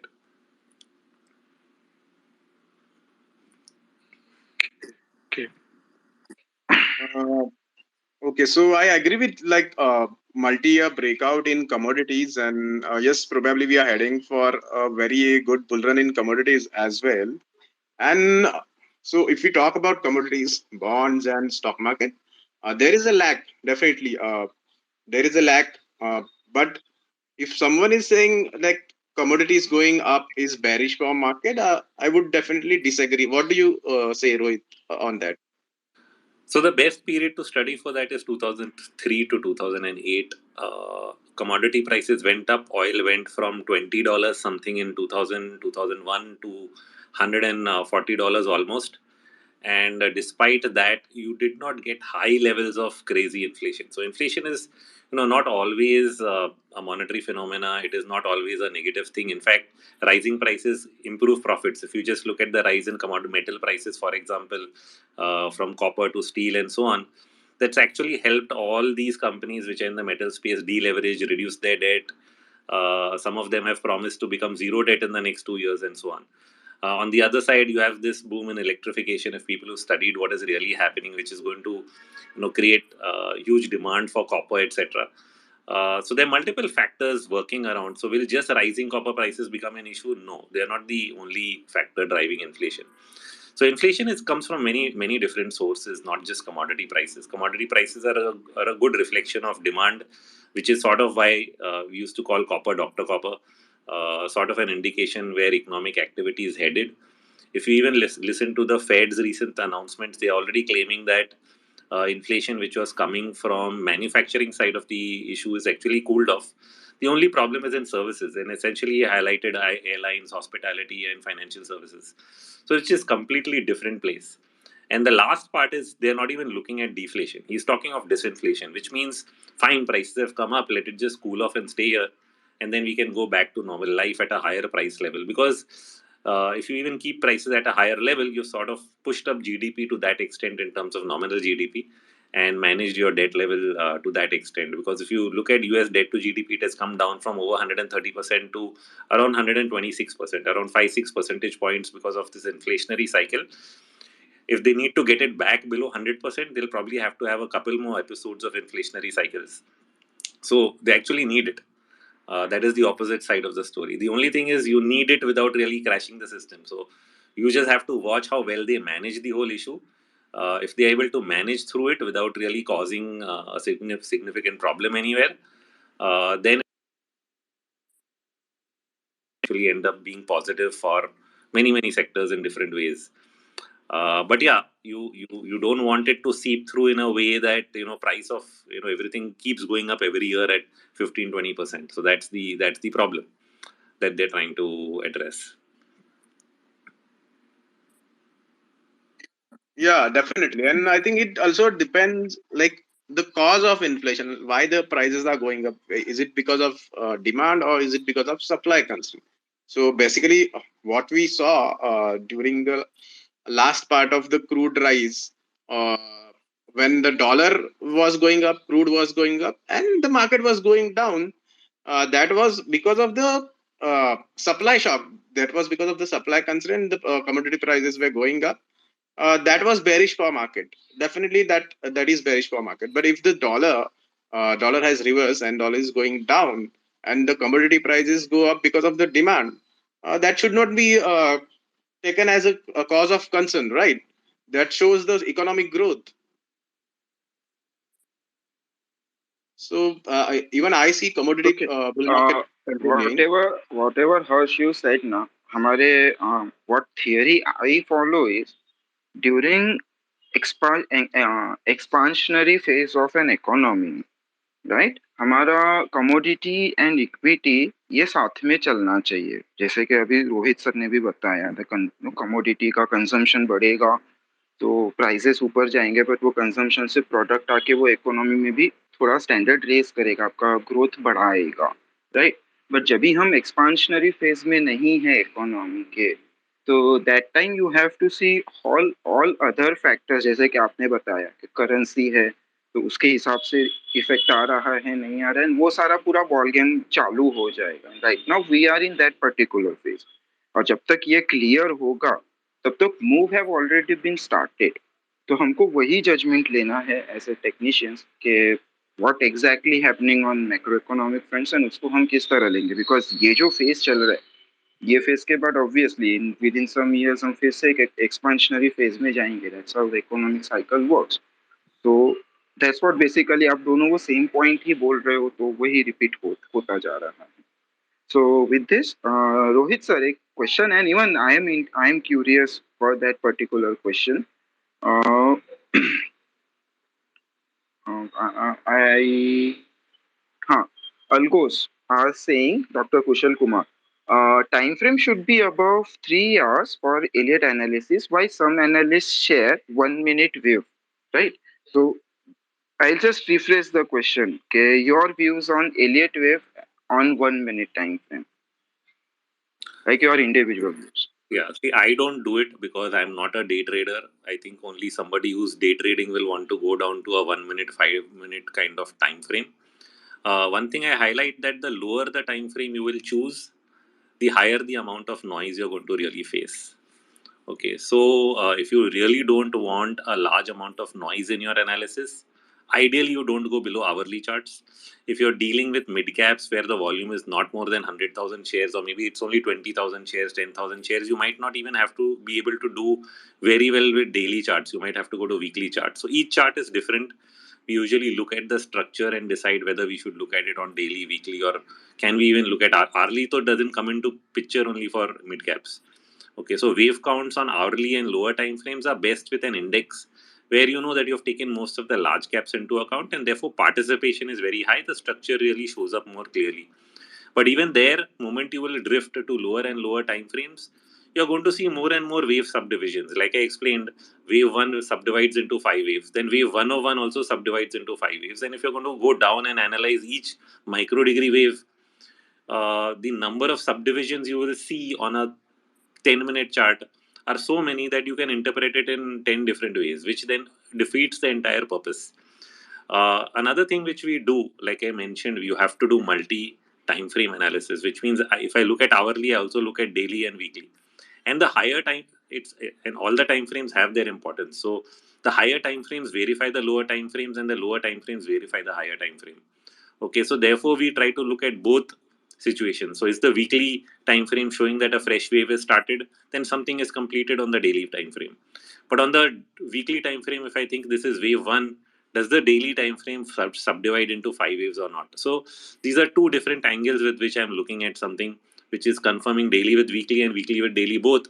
And this sort of back and forth helps us choose what is right in terms of. So therefore you have to do multi time frame analysis and be very careful going to lower time frames. And then again, does the low is what you're seeing on the lower time frame really confirmed by what you're seeing on the on a higher time frame? So even if you're looking at a 10-minute, does it confirm what you're seeing on an hourly and a daily? So that becomes a tougher and tougher job on lower time frames, but it has to be done by having a multi time frame approach. Okay, that answers the Absolutely. question actually. I just want to add some point to it. So, like Rohit said, absolutely. If you go on a higher time frame, the noise will be less. On lower time frames, there will be much of a noise. And but especially who is trading intraday, and probably a lot of people are trading options, option sellers, option buyers. So if someone is an option buyer, so for him definitely it would be very helpful to count waves on lower time frames, because if he's trading weekly options, he want to buy weekly options. He want to first identify uh, which cycle the larger time frame it is, and then try to place on smaller time frame, because he's trading smaller time frame. He is trading weekly options. He's trading the smaller time frame, and he needs to have an impulse wave. Unless he has an impulse wave as an option buyer, he would lose unless there is an impulse wave in his direction, right? So if someone is trading options and he tries to figure it out on a lower time frames, what is the wave counts are doing, what is the wave structure is telling, and if the wave structure is confirming in his view, he can uh, trade the option. He can keep choose to stay in that trade. Otherwise, probably he would rather exit his option trade and not lose the premium. Most of the people पर मैं एक चीज बोलूंगा अर्चित, अर्चना भी इसमें, I am not a broker, ठीक है ना? So if I am not a broker, why would I push anybody to do day trading or even do weekly options? It's like counting pennies on the dollar. Why would I be counting pennies on the dollar? अगर मुझे एक रुपए कमा के 10 रुपए कमाना है, तो मैं एक पोजिशनल ट्रेड लेके 10 दिन खड़े रह के 10 रुपए कमा लेता हूँ. इतना टेंशन और स्ट्रेस क्यों लेना है लाइफ में? This is where I lose it. The only reason I have to do that is if I'm a broker and I want my clients to trade 10 times a day, but I'm not. So why am I obsessing with this? लोगों को करना है, तो लोगों को तो कुएं में भी कूदना है, तो कूद जाएं. So why are you wasting so much of your energy? Yeah, right. So, okay, I'll put it Absolutely. other way. So, if someone wants to take a positional trade in options, okay, but definitely if he tries नहीं, to take a दूसरा positional angle देता हूँ trade, तेरे को. हर्ष, like you said ना, higher time frame से lower पर देख. See, that is the concept is the same. I mean, that's what even I said. But छोटे टाइम फ्रेम पे वो कितने बार गलत हो सकता है वर्सेस हायर टाइम फ्रेम पे कितना गलत हो सकता है.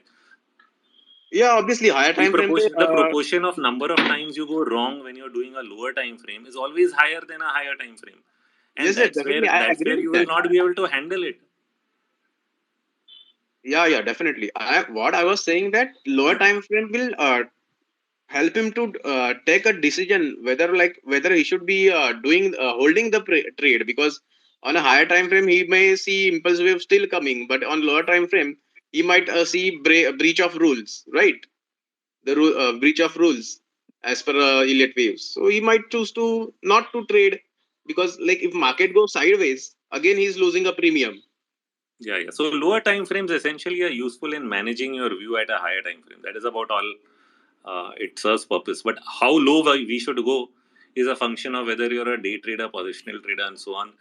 It's just my personal ideology. Why do day trades and why do weekly options, which are high gamma trades where the chances of your premium loss and overall is so high? People think it's magic. एक बार जाता है तो पूरा जाता है. In a positional trade, your odds of being right, even if you do monthly options or so on, are far higher than if you're really trying to do weekly options. It just creates stress. So at a certain point in your life or at a certain age, people are okay with taking some amount of stress, but why bother?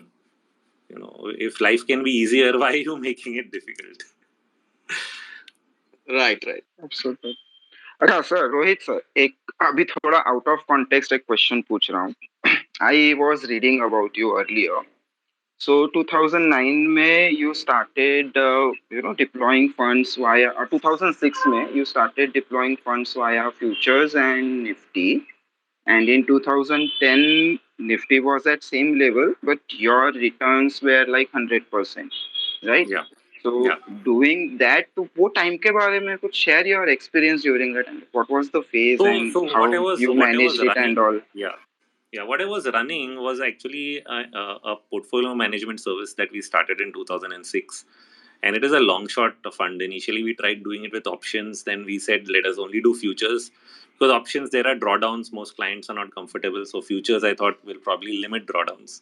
Now when you do it under PMS, there is a limitation that you cannot be leveraged. Okay, so for those who don't know, you have to presume 100% margin, even though the exchange may take 20% or 25% on a stock. I have to keep 100% margin for a stock, so I can go long and I can go short. If I do options, they only count premium. So if you want to do a leverage trade, the only way to do it is through options market. So you can buy options and have a larger leverage on the system. So I was running an automated model. Like I mentioned in the beginning, automated models run at strike rates which are less than 50%. So this was running at around 48% or 47%, back tested on an average system, which was back tested to give 46% returns historically. When we do a back test, we are not accounting for any costs, but the costs are brokerage, the costs are rollover, the costs are premium and discount. So when you take all of those costs into account, the actual return will come down to maybe 30% or 25% in a trending market. By trending, I mean not a lot of range bound weeks or months. So when we started to run this in 2006, we had some drawdown initially, then we had an uptick, and slowly it kept on returning. And then you had the bear market of 2008, 2009, which sort of gave you those one way moves all the way down and then one way recovery all the way up through the election upper circuit and so on. So when we started the fund in 2006, like you said, 10,200 was approximately the Sensex. And by the time we were in 2010 or 11 at 10,200 again, after it had recovered, we had sort of exceeded 100% return on the fund because of all the up down moves that you got through the 2008 bear market and so on, and the recovery that followed. So purely in futures, where we presume 100% margin, you can be long or short. Holding periods can be several weeks, as long as you're trading with the trend, with the trailing stop. All those methods and rules in place, typically going across. So in index, it was just where we deploy 97% directly on Nifty based on the buy or short. So it was a stop and reverse system. A stop and reverse is when you get a buy signal, you go 100% long. And if you get a short signal, you exit the entire long position and go 100% short. So it was that kind of a system that we were following.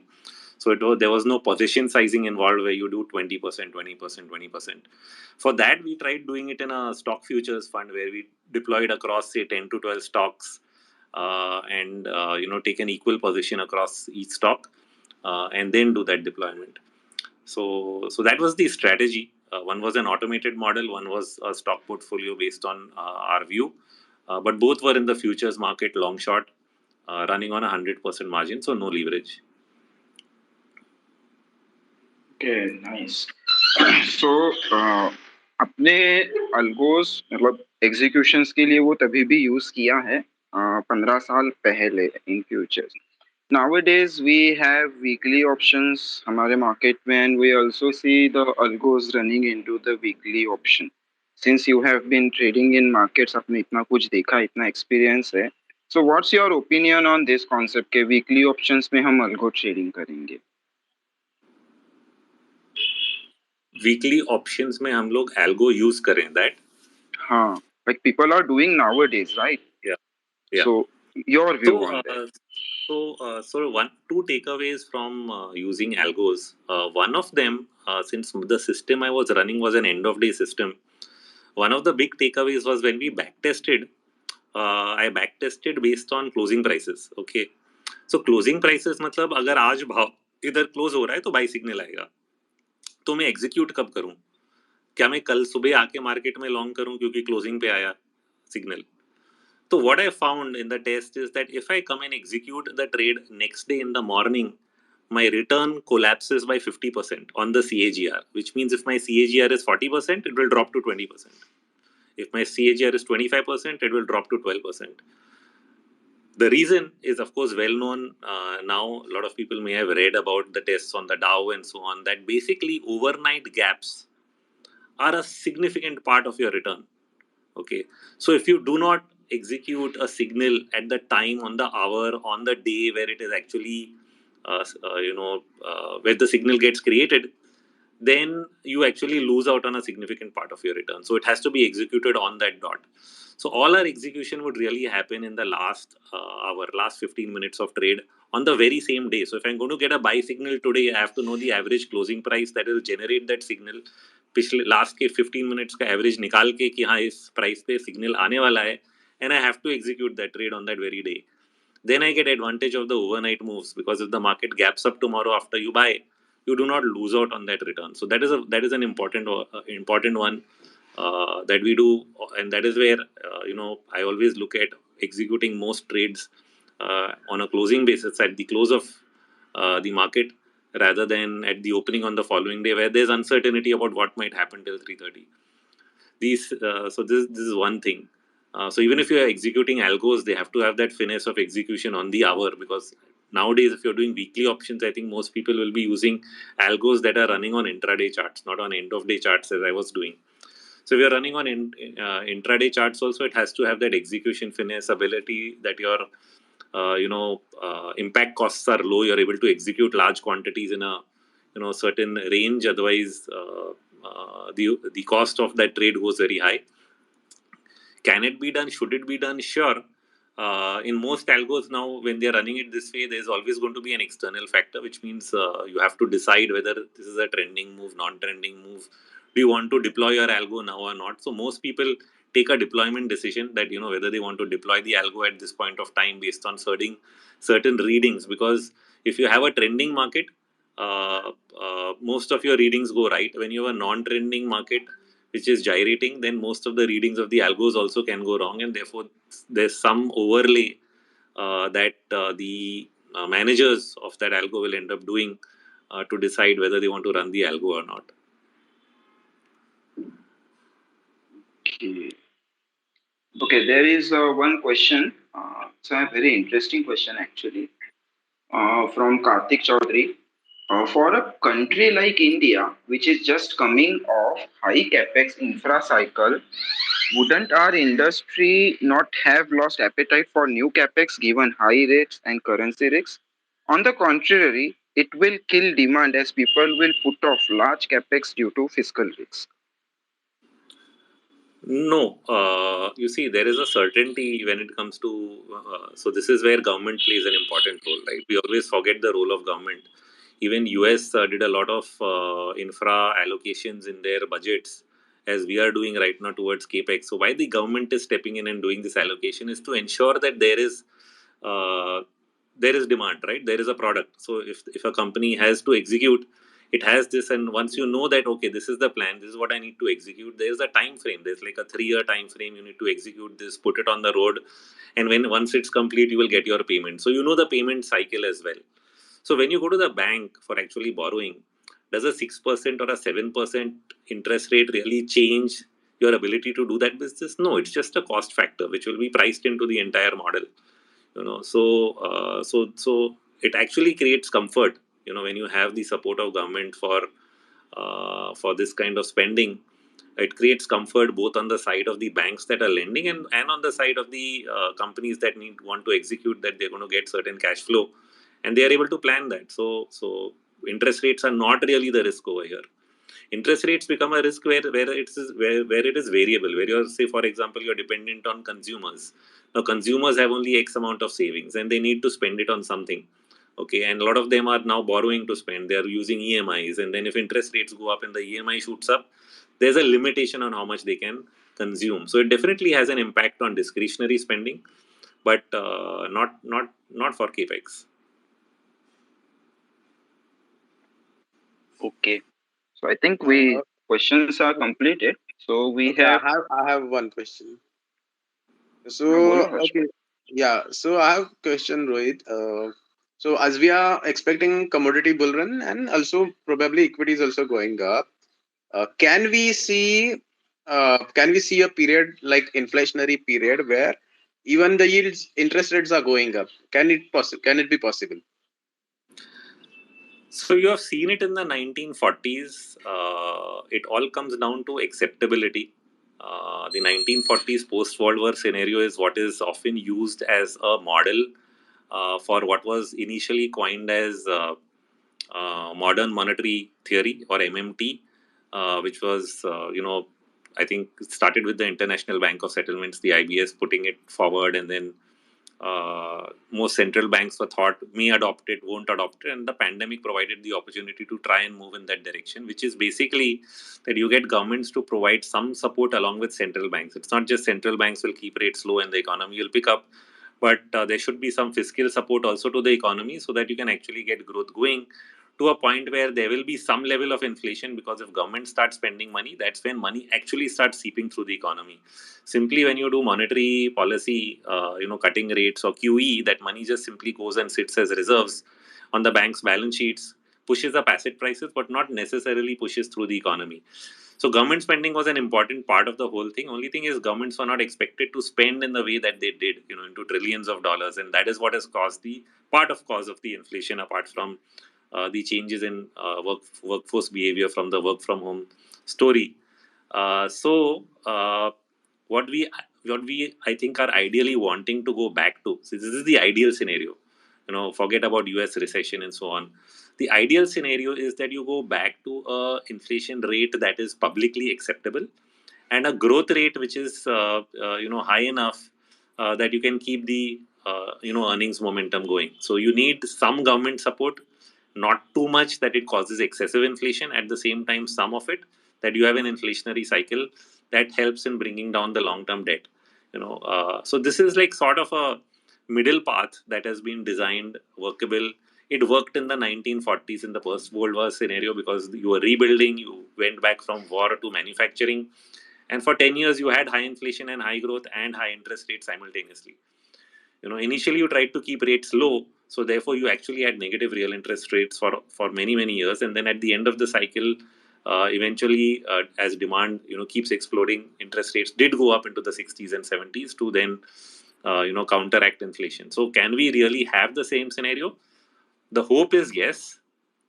The risk is that if inflation goes out of control, so that is the fight, that you don't want it to go out of control. You want it at a certain level where it is manageable and can actually help improving the debt scenario without really going into a default kind of credit crisis and so on. So Okay, okay, thank 1940s you. is the model. Basically, 1940s is the model.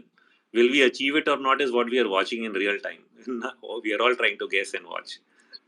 Yeah, because I mean, I saw that period, 1940 to about 1970, when both the yields and the market was going up. So I mean, I thought it is possible. Like if we even if we enter that period, maybe now. I'm not calling for that, but I mean, I think it can be possible, right? Yeah, but what so it was supposed to be, and through which is why they were initially saying inflation is transitory. What they didn't expect is the things to go a little out of control because of excessive QE and excessive spending that happened due to the pandemic. So if it is only that, then we should get things under control. That is the whole idea. So there are two camps on this. One camp that says no, this has to end in a disaster. There's the other camp that thinks it is manageable. We are more than 12 months into this now. So initially I was comparing this entire bear market with Y2K. Y2K lasted for around 18 months for India, and within the first 12 months, US had already US Nasdaq had collapsed by 70%. Okay, it hasn't done so here. So somewhere it looks like things are far more in control than they were, and if things had to get that bad as they did during Y2K, they haven't, and that starts making you think, why hasn't it happened, and what is likely the alternate scenario over here, which is what I'm trying to think about every day. How will this play out in terms of an alternate scenario to what happened then, because time is up. We've completed 12 to 18 months. The Indian bear market, for example, March 2000 to October 2001 ended with 9/11. After that, Nifty or Sensex did not make a new low. The US did make a new low till they entered Iraq in 2002. So there was a divergence there. US made a new low, India did not, and then eventually recovered from there. So I used the same 18 months time frame from October 2021. 18 months was March 2023. I don't believe in exact time calculations, but these just give us guesstimates. So this was my guesstimate that okay, if the worst has to happen March 2023 23 तक तो worst हो जाएगा. Well, March 2023 is here and now in front of us. So hasn't the worst happened? And if not, then whatever worst has to happen will have happened by the end of this month at least. And that is how I am approaching the market right now. Yeah, exactly. Even I have the same view about that. That probably worst is already happening, and probably we Okay. market is looking forward. Okay. Mic is open for everyone. जिनका जिनका request दिख रहा है, I'm approving it. अगर request नहीं approve हुआ है and you have requested, तो एक बार space छोड़ के वापस आओ. I'm like ऐसा कोई close space नहीं है. It's an open space only. So we have Tribhuvan ji with us. तो हाँ बोलिए Tribhuvan ji. We are also like almost close to 2 hours into the space. तो थोड़ा हम फिर अभी wind up के तरफ भी देखेंगे. We should not, Rohit sir का भी थोड़ा ध्यान रखते हैं. तो हेलो और हर्ष भाई आप कैसे हो? Yeah, I'm good, Tribhuvan. By the way, Tribhuvan is just like 21, 22 years, and he has a very good grip on Elliott waves, and he has very vast reading. Okay, you can go ahead, Tribhuvan. सो मेरा question तो basically crude oil पे था, तो मैं crude oil का data check कर रहा था. So basically the rumours were that there is low demand for Russian crude oil. So but recently data came out the demand is around 4 million barrels per day and the demand is actually growing. तो जब हम crude oil का chart भी देख रहे हैं तो basically like it's something kind of ending. So like what is your view on the crude oil? Are like the ending pattern, like we are ending the like bear market in the crude and we are like corrective pattern and we are going for a bull market, so we will see higher commodity prices in future? So oil is actually in a complex place. Around a week or 10 days back, I was trying to think that oil prices will move up. While they did move up a few dollars, I am not really comfortable because none of the rallies in oil are looking impulse. So right now the entire structure is like a triangle.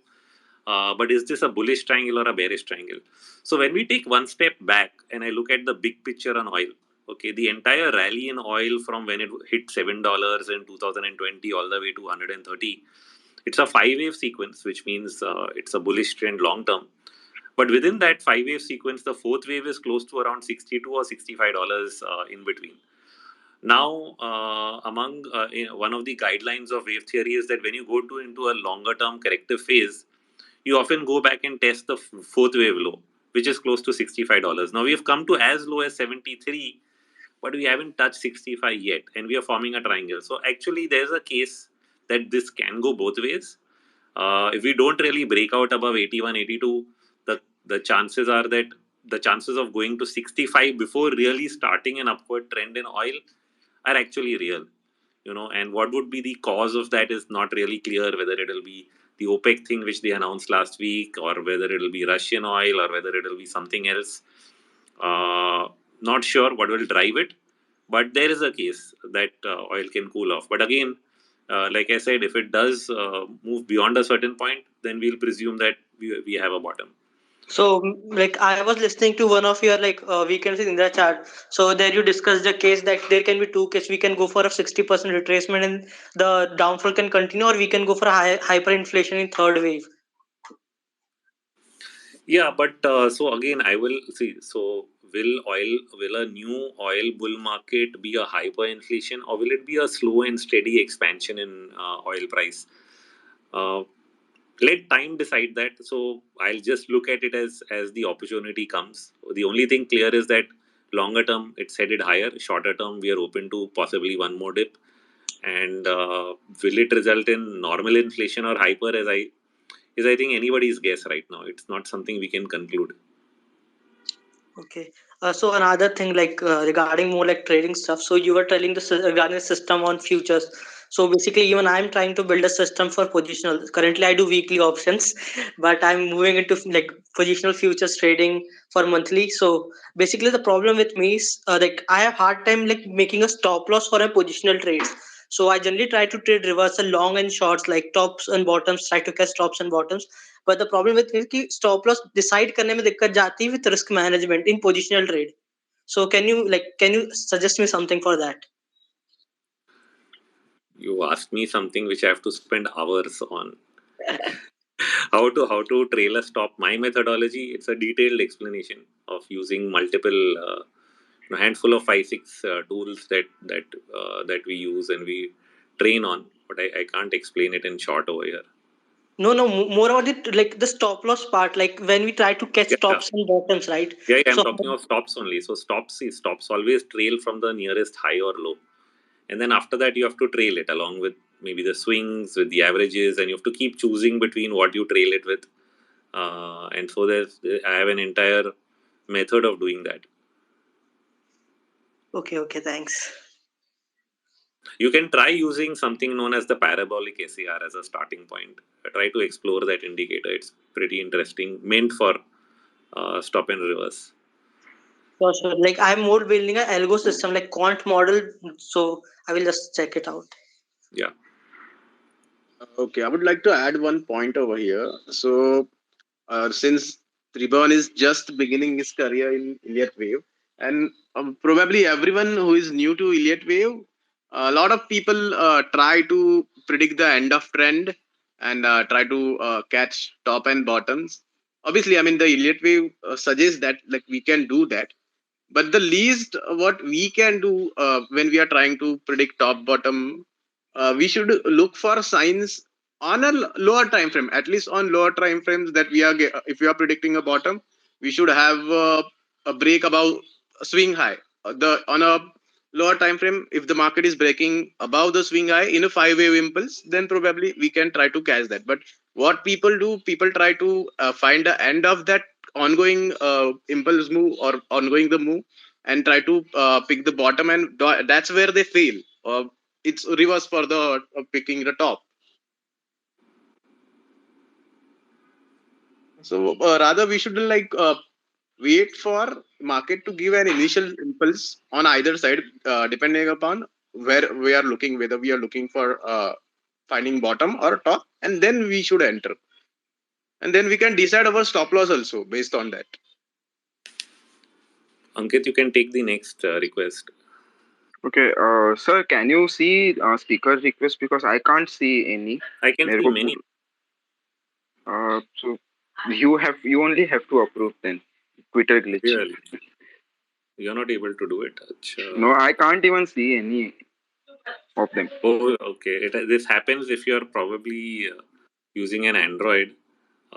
Twitter Spaces doesn't work nicely with Android. I have noticed it many times. I also face the problem. Okay, is it? So I always try to change the phone. So I have approved a few. Let's see if they connect. Rudra, you have a question? Okay. Sir, I was willing to ask you a question regarding the wave. Suppose if we are in third wave, or suppose if we are in fourth wave, what should be the criteria to enter the trade?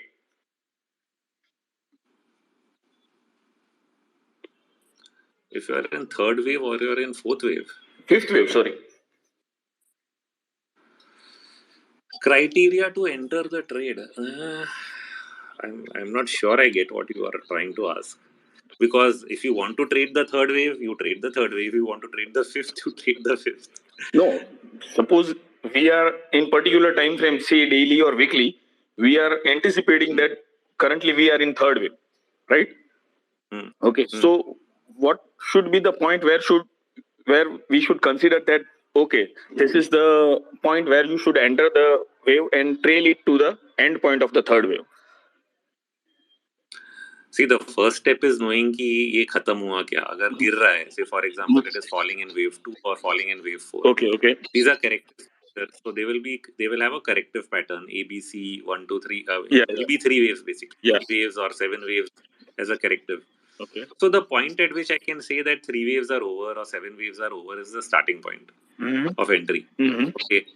Now, I would have to differentiate: are you a one lot trader? Are you a 5 lot trader? So, are you going to do positional trade? I mean, are you going to position size, or are you going to do entire?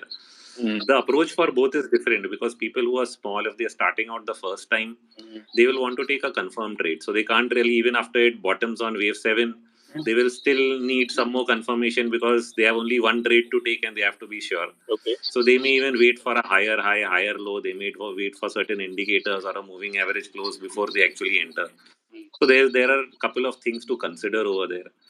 But if you are doing if you can actually spread yourself across a couple of lots, which is position size, Then you set up a system which uses a handful of indicators to add. On each indication that your view is right, you will add an additional quantity. So that sort of reduces the risk of your loss. Okay. Okay. So And also you are averaging on the way up, which means you're in the side of the trend, and therefore even if it goes against you, you can quickly exit at cost or whatever. And so that's sort of a better way to manage in my idea. okay, sir. So And like I was mentioning earlier, trailing is an entire process which I have to teach. It cannot be yeah, explained in one line. yeah. Okay, I got that. But I would like to ask that when you are speaking about handful indicators, what do you suggest to use as an indicator in this? I mean, I use my own proprietary RMI or Rohit momentum indicator. Okay. I use averages, I use Bollinger bands. Okay. That's sort of enough, according to me. Okay.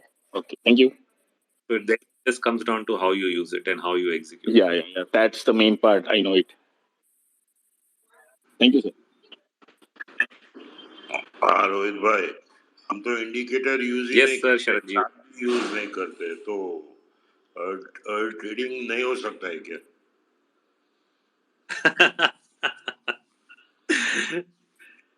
You asked the best question. So, I mean, I am talking about my method. Now, can you trade without this indicator? पता है मुझे, लेकिन मेरा method के बारे में क्या, ना चार्ट ना कोई टूल, एक आंखें और एक दिमाग है बस.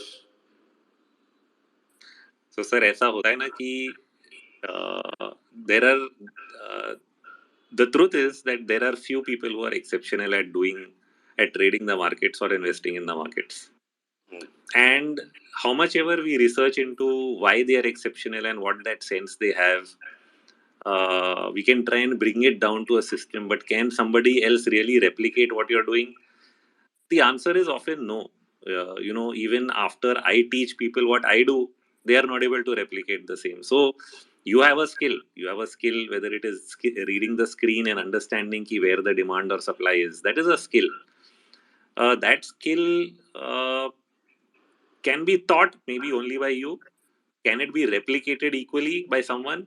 There'll be very few people who will replicate it with the same level of confidence and quality. So there are people who can replicate, but there will be very few. Like even in day trading, we say now there are everybody wants to do day trading, but how many successful traders we have? They're less than 1% of the total people trying. So that's always going to be the case. Okay, I have one question. So, should I? Yeah, what? Go on. Yeah. So, like, there was an argument that like 18 month से short को roll over करके bears are like making money.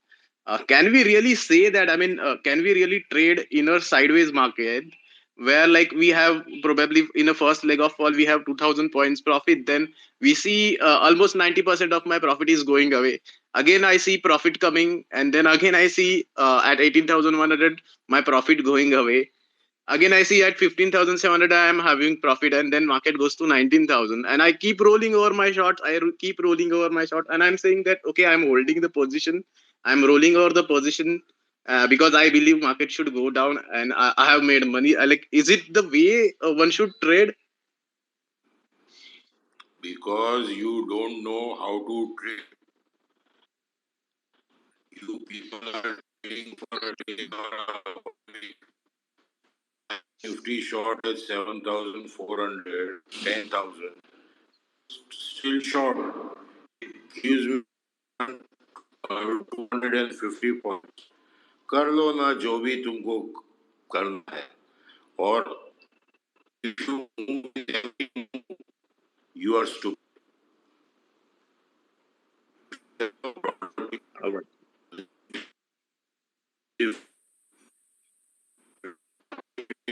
Sharad ji, I think your voice is cracking. Sharad sir आपका आवाज not नहीं audible. आ रहा है. You might be not in network. Your network, your voice is cracking, तो पूरी बात नहीं आ रही है.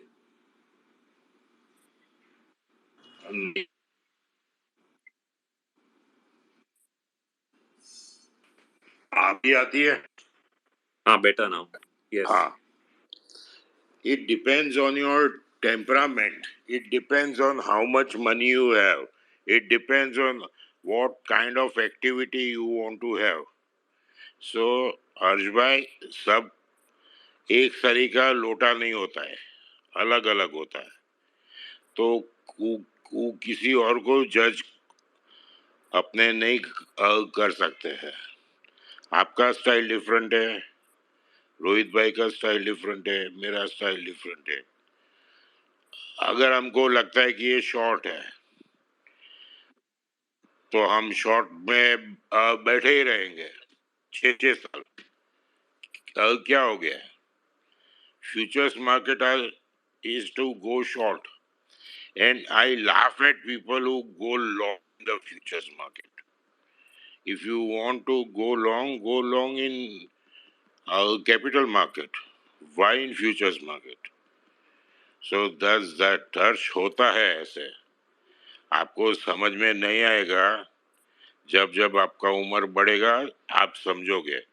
और एक दूसरा भाई, is everything explainable and everything correlated, inflation, commodity, blah blah blah blah.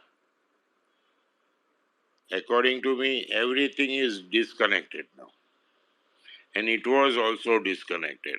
फिर अपने रीजन बना लेते हैं कि ऐसा हुआ तो ऐसा हुआ. Yeah,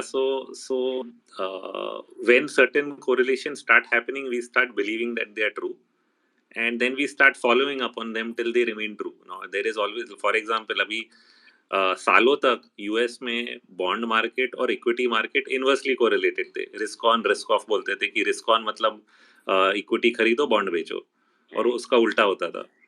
2022 ने दोनों को गिरा दिया. तो all the risk parity funds, कई लोगों ने फंड बनाए जो इस चीज को करते थे, वो सब फंड्स डूब गए क्योंकि they were not able to make money on either side because both bonds and equity fail together. So there's always a phase. Something changes, and when something changes, if you are not changing accordingly, then you get stuck. No, the only point I was trying to make is there is no correlation between commodity prices, equity markets, inflation, blah blah blah. वो अपने बिठा देते हैं कि ऐसा हुआ तो ये ऐसा हुआ. वास्तव में everything is independent. Yeah. But one thing. Yeah, I mean, you've had a bullish market. No, I have to agree to one thing of yours. Is in your charts, you get a forewarning. You can preempt the move based on certain patterns, and I don't know, but I'm sure the patterns will be changing because our insiders would buying or selling, or so it will be all visible on the chart. I give you that. Yeah. So yes, I think the art of a chartist is to be able to spot those changes and acknowledge them as fast as they can. I think that's really the art. नहीं, और ये डाउ theory, Elliot wave, कुछ भी ले यार, मेरे को तो लगता है simple chart, simplest chart will tell the whole story. Voice is breaking, I think. Partha, you hear? you have a question you can ask. Yeah, yes, sir. Thank you. Thanks for giving this opportunity. So, just I have a quick question on volume PCR. You've been discussing on this from past month and a half that the volume PCR on the put side are very high. So, it makes sense to be bullish from here on because it is the first highest or second highest from compared to 2009. So if number of puts are traded are high, why should it can be both a seller or a buyer, right, sir? Then why should it be considered as overtly bearish? And why should it be considered as a bullish view from here on? That is my first question. So I'll explain to you PCR theory. The thing in India is that most people report PCR based on open interest. Open interest means कि कितना writer का call खड़ा है और कितना writer का put खड़ा है. ओके, राइटर या buyer whatever, so one side of the equation, कितना कॉल खड़ा है और कितना पुट खड़ा है, that is open interest based put call ratio. But whenever you hear about the US, it is CBOE put call ratio. Now few people question कि ये CBOE put call ratio open interest पे कि volume पे है. The answer is volume पे है. Okay, so actually globally they look at the volume PCR. The open interest PCR and the volume PCR, the difference is the open interest PCR is more a short term indicator. Market गिरता है, writer call बेचता है, तो your call open interest goes up. Okay, so PCR goes down. So the PCR is directly going down along with the price. Nifty गिरता है, PCR भी गिरता है. This is what happens with the OI PCR. The volume PCR is opposite of that. It is not about how much open interest is there. It is about trade किस में हो रहा है. तो आज कॉल ओपन इंटरेस्ट पुट से ज्यादा है जब मार्केट डाउन था, बट पुट ज्यादा ट्रेड हो रहा है. ओके, एंड ट्रेड मतलब it is not position you are holding, but you are buying and selling, lot of action is happening on the put side. So that is your volume, and that is more of a medium term indicator. It doesn't go up to 0.75 like every 2 months in every up and down of move of the market. It happens only, you get this kind of reading only once in 2 years 3 years. मतलब pandemic के time 0.65 या 0.69 तक आया होगा, फिर वापस 0.4 तक जाएगा over 1.5 year, फिर वापस नीचे आएगा. तो it is slightly more medium term and gives you a slightly bigger picture. So that is where we are on volume, where the number of puts traded are significantly higher than the number of calls traded as of now. Has nothing to do with the open interest. Okay, but as the number of puts are traded, that doesn't give any direction that people are bullish or bearish, right, sir? No, so it is sentiment ना, कि आपका दिल क्या कहता है. आपका दिल put खरीदने का कह रहा है बेचने का, या आपका दिल बोल रहा है कि मैं कॉल खरीद के बेचूं. That is a sentiment we are trying to read. Okay. So we are just gauging what do people want to do. If they are willing to trade in puts so much, that means they have a bearish sentiment. So it's just a gauge of sentiment. That's all. That's okay. Second question, sir, don't mind. When you're saying 18 months time frame is over for a cycle of say 7 years, which is understandable, but this is just a probability. What if this is a bigger cycle of 20 years or so, where 18 months is too less of a time to compensate it in a sideways or in a bearish move? I didn't. That is also possible. I didn't get the question. So you said 18 months. Currently, we are almost closing 18 months of sideways to bearish move, right, sir? Yeah. So that is before that we had about 6-7 years of a bullish move, right, sir? Excluding the COVID scenario, say from 2015 5,000 levels. Excluding that, we moved to 18,000, right? So for 7 years, we had 18 months of a sideways to bearish move. Right. So my point is, what if we consider a 20 years cycle? So say from 2000 to 2022, 21-year cycle. In that 21 years of bullish move, 18 months is too less of a move to consider it as the sideways or bearish is done, and now we can. So if we consider that, then this 18 months would be too less of a time frame. So the truth is that bear markets are quick and short. Okay, and bull markets last longer. So the markets remain in bullish phase longer than they remain in bearish phase. And when we say 18 months, it is a average we are taking from past data. Ki, okay, Y2K bear market, how long was it? 2014-15 market fell for 12 months. 11-12 it fell for 12 months and went up. 2015-16 it fell for 12 months, then it went up. So they're different. Each period where the market has gone through a correction, it's 12 months, 18 months, 21 months. So we have now a general of history, and from that history we are trying to take an average and consider how long this will go on. But it is not an exact. When we do time calculations, I don't call it an exact science. It is just a guesstimate. Agree, sir. My point is, what if this is a bigger cycle, say from 2000 to 2022, 21 years of bull cycle has completed and the bear cycle has just started. So 18 months would be too less of a move wouldn't it be? If you say from 2017, I agree. For 5 6 years of bull move, yeah, 1.5 year is good enough, a bear move. But for 21 years of bull move, Even would then, because markets rarely correct a 21 period phase, they just correct what is current. Okay, in most of the time it's always current, unless you go into a Japan type scenario, which for 20 years was not making a new high, from 1978 to maybe 2010 or yeah, something. So unless you are in that kind of a situation, which is outright deflationary,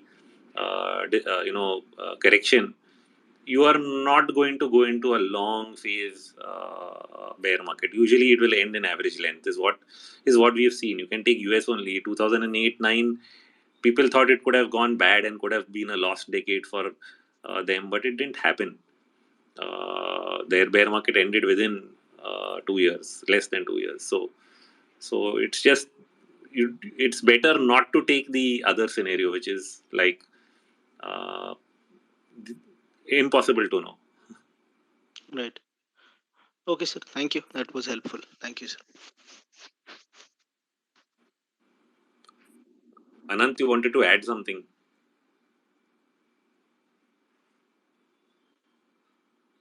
Yeah, I've been around on and off for a while. Heard Sarvendra, heard you, heard I don't know, trying to know whoever, I don't know his name. Then heard Sharad Bhai. What are you guys looking at? 1212 from June? Simple question. That's what I wanted to ask. No. So I actually said keep all alternates open because we are unnecessary debating the situation. ना यहाँ से trade क्या है वो तो ले लो. But what I am saying is whether it is 1212 or I have my other alternative, it can be WXY also. Either December top is X and then you have Y. The question becomes, is Y over or is it going to go all the way back to 15,000? And I am sensing, because I can see triangles and wedges in all the all cap index, mid cap index breaking out. I am starting to believe कि Y भी खत्म हो गया है. तो अगर 1212 नहीं है तो नया 1 यहाँ से शुरू होगा. नया 1 यहाँ से शुरू होगा. चलो, let's indulge in some discussion for a minute. See, when you say WXY, Y बहुत छोटा नहीं है. नहीं बहुत छोटा नहीं है. बहुत छोटा है because नहीं वो 333 क्योंकि just दिसंबर doesn't के make टॉप sense. से नहीं है. I'll tell you why you're feeling that way. The Y actually then will start from August itself. From August. अरे भाई Because when you ये look at, बात see, I करो said, no, ना. you'll have to ये बात करो ना. Problem है रोहित, उसमें problem है because if that is the case, then there is no net retracement of the rally from June to August, so that it just cannot be a Y. No, so I'll tell you, I have two examples of that. First one is you look at gold from 2008 to 2011. Not Okay. 11, 2008 to 2009. Okay. 2008 it went down. Then it started to recover. That recovery rally, when it started in 2010, it was very, very corrective. Everything was ABC, and then it formed a triangle. Okay. So it became WXY, where the Y doesn't fall or retrace, it was just sideways. That is the first time I actually observed that. Okay. Okay. And then the same thing happened in HUL also between 2004 and 2010. So those two are my primary examples of where this happened. So let's see. Logically it doesn't sound right? तो फिर मैं 1-2 ही कर दूंगा, logically नहीं होगा. हाँ, because you are bullish, आप 1-2 ही करोगे. So ultimately we are coming down to the only one point is right now there is no objective way of looking at the chart. It's purely a subjective feel what you have and what you think. Yeah, entire ELLIOT wave is subject to the price action. Not really. If you understand it properly, there are several stages where it is not subjective. It can be very objective. Now let me illustrate. See, if you take the fall from October 21 to June 22 as A, then you take the rally all the way to December as B. Then you now once you have the 2 3s, you have only two alternatives. Either it will be a 5-wave decline completing a flat, or it will be a 3-wave decline, which is what the fall from December is looking like, which appears to have completed last week. Now, if you take this as a 333, then the minute you finish the 333, you have only two alternatives left. One, you may have a 3 3 and a double zigzag going down, which will point to a triangle. So it could be a long extended triangle, or it could just go off into another rally in a three-wave pattern. So I would actually have two here. A, B, and a C complete. There could be a D and a E of a triangle here, possibly. That's one alternative. Second is you could have a three-wave rally again from here, which is what is currently going on. And because the B wave was higher than the A, then I could easily make a ending diagonal. So there are so many alternates here. So being loud, Sarvendra raises his voice, but being loud and raising your voice doesn't make the pattern any different. Ultimately, one of us is going to be true because all of us have different views right now.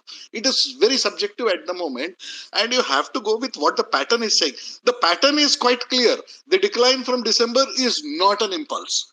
I tried to break my head for the last 1 week. Sarvendra was so vehement about it being an impulse.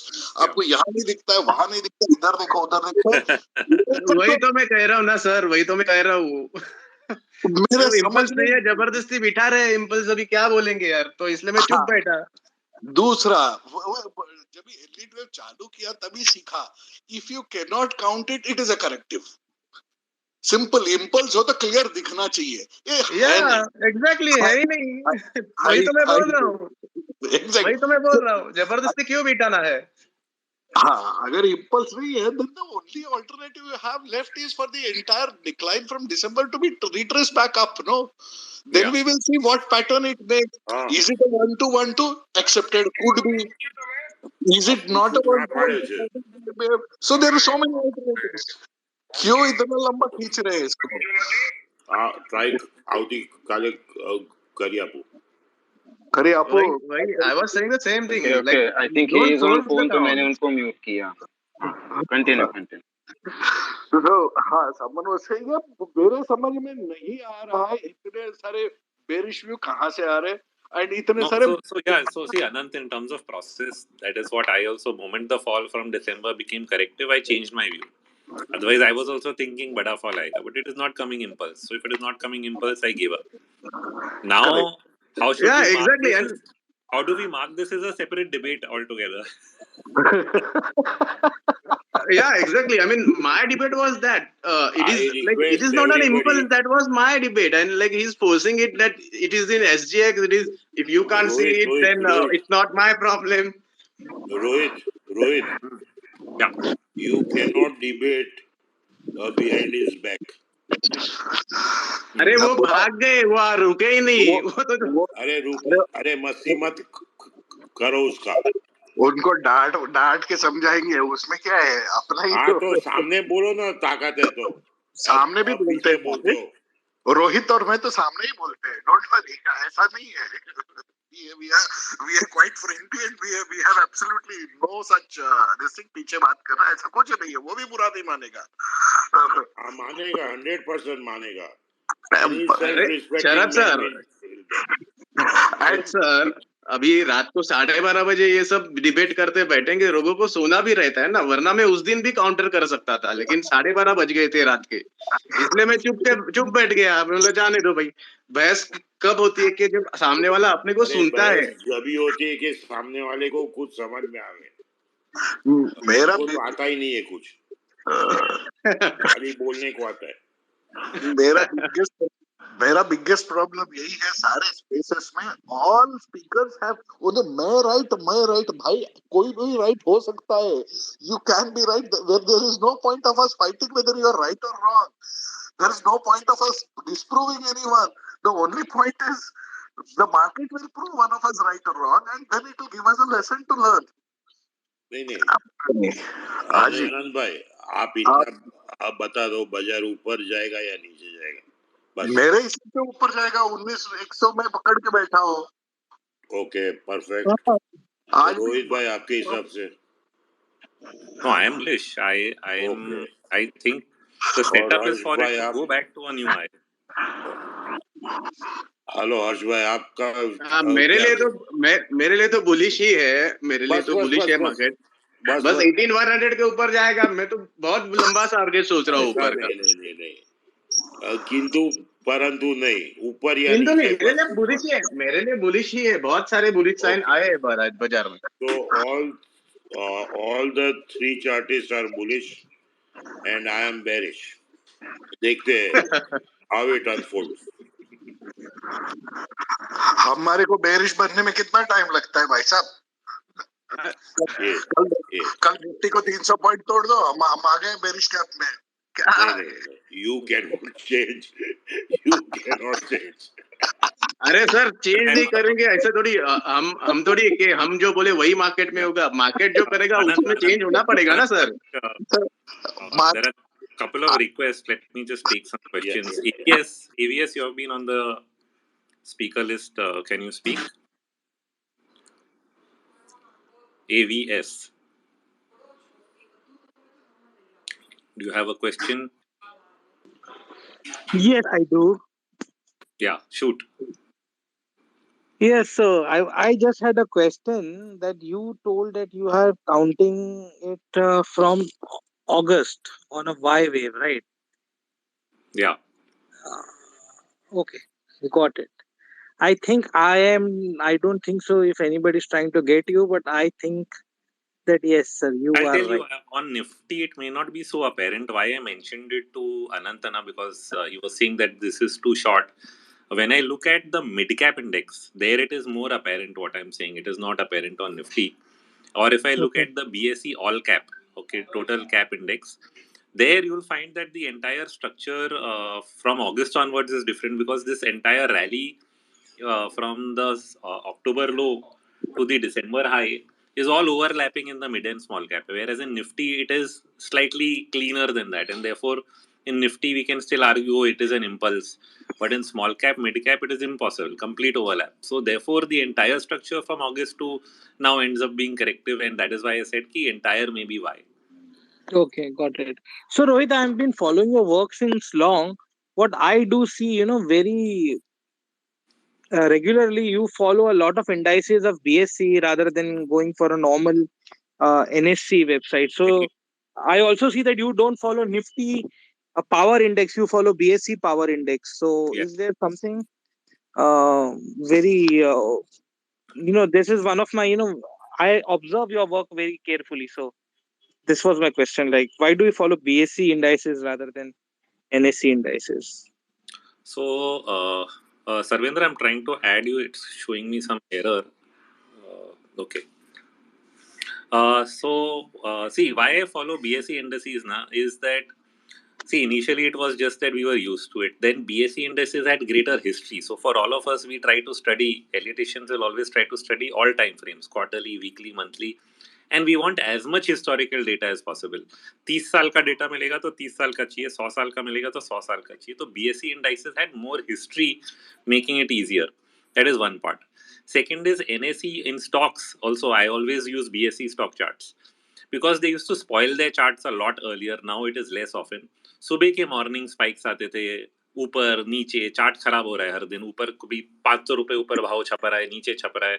So spoiling the chart. They couldn't solve that problem that somebody was doing a spike trade early in the morning, first trade and spoiling the data.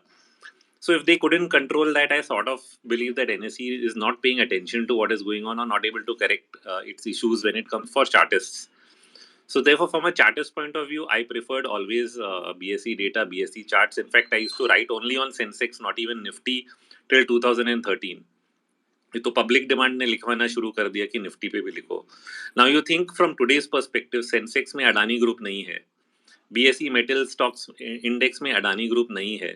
So now power index में है तो power index खराब हो गया, जबकि power stocks नहीं गिरे हैं. Tata power is at the same place. So this is all spoiler. You have to be very careful in index construction. BSE Finance Index has 100 stocks. NSE Finance Bank Index has 13 stocks. How is it any good? Okay, got it, got it. Okay, thank you very much. And one more question. Can I ask one more question? Yeah. So I have one more question for Sarvendra, as he also follows Elliot, and I follow him on metals. So Sarvendra, is what today we see is a bottom on gold? It's just a question. I know this is not education related, but I'm really sorry. It's your choice. If you have to answer, you can answer. Thank you.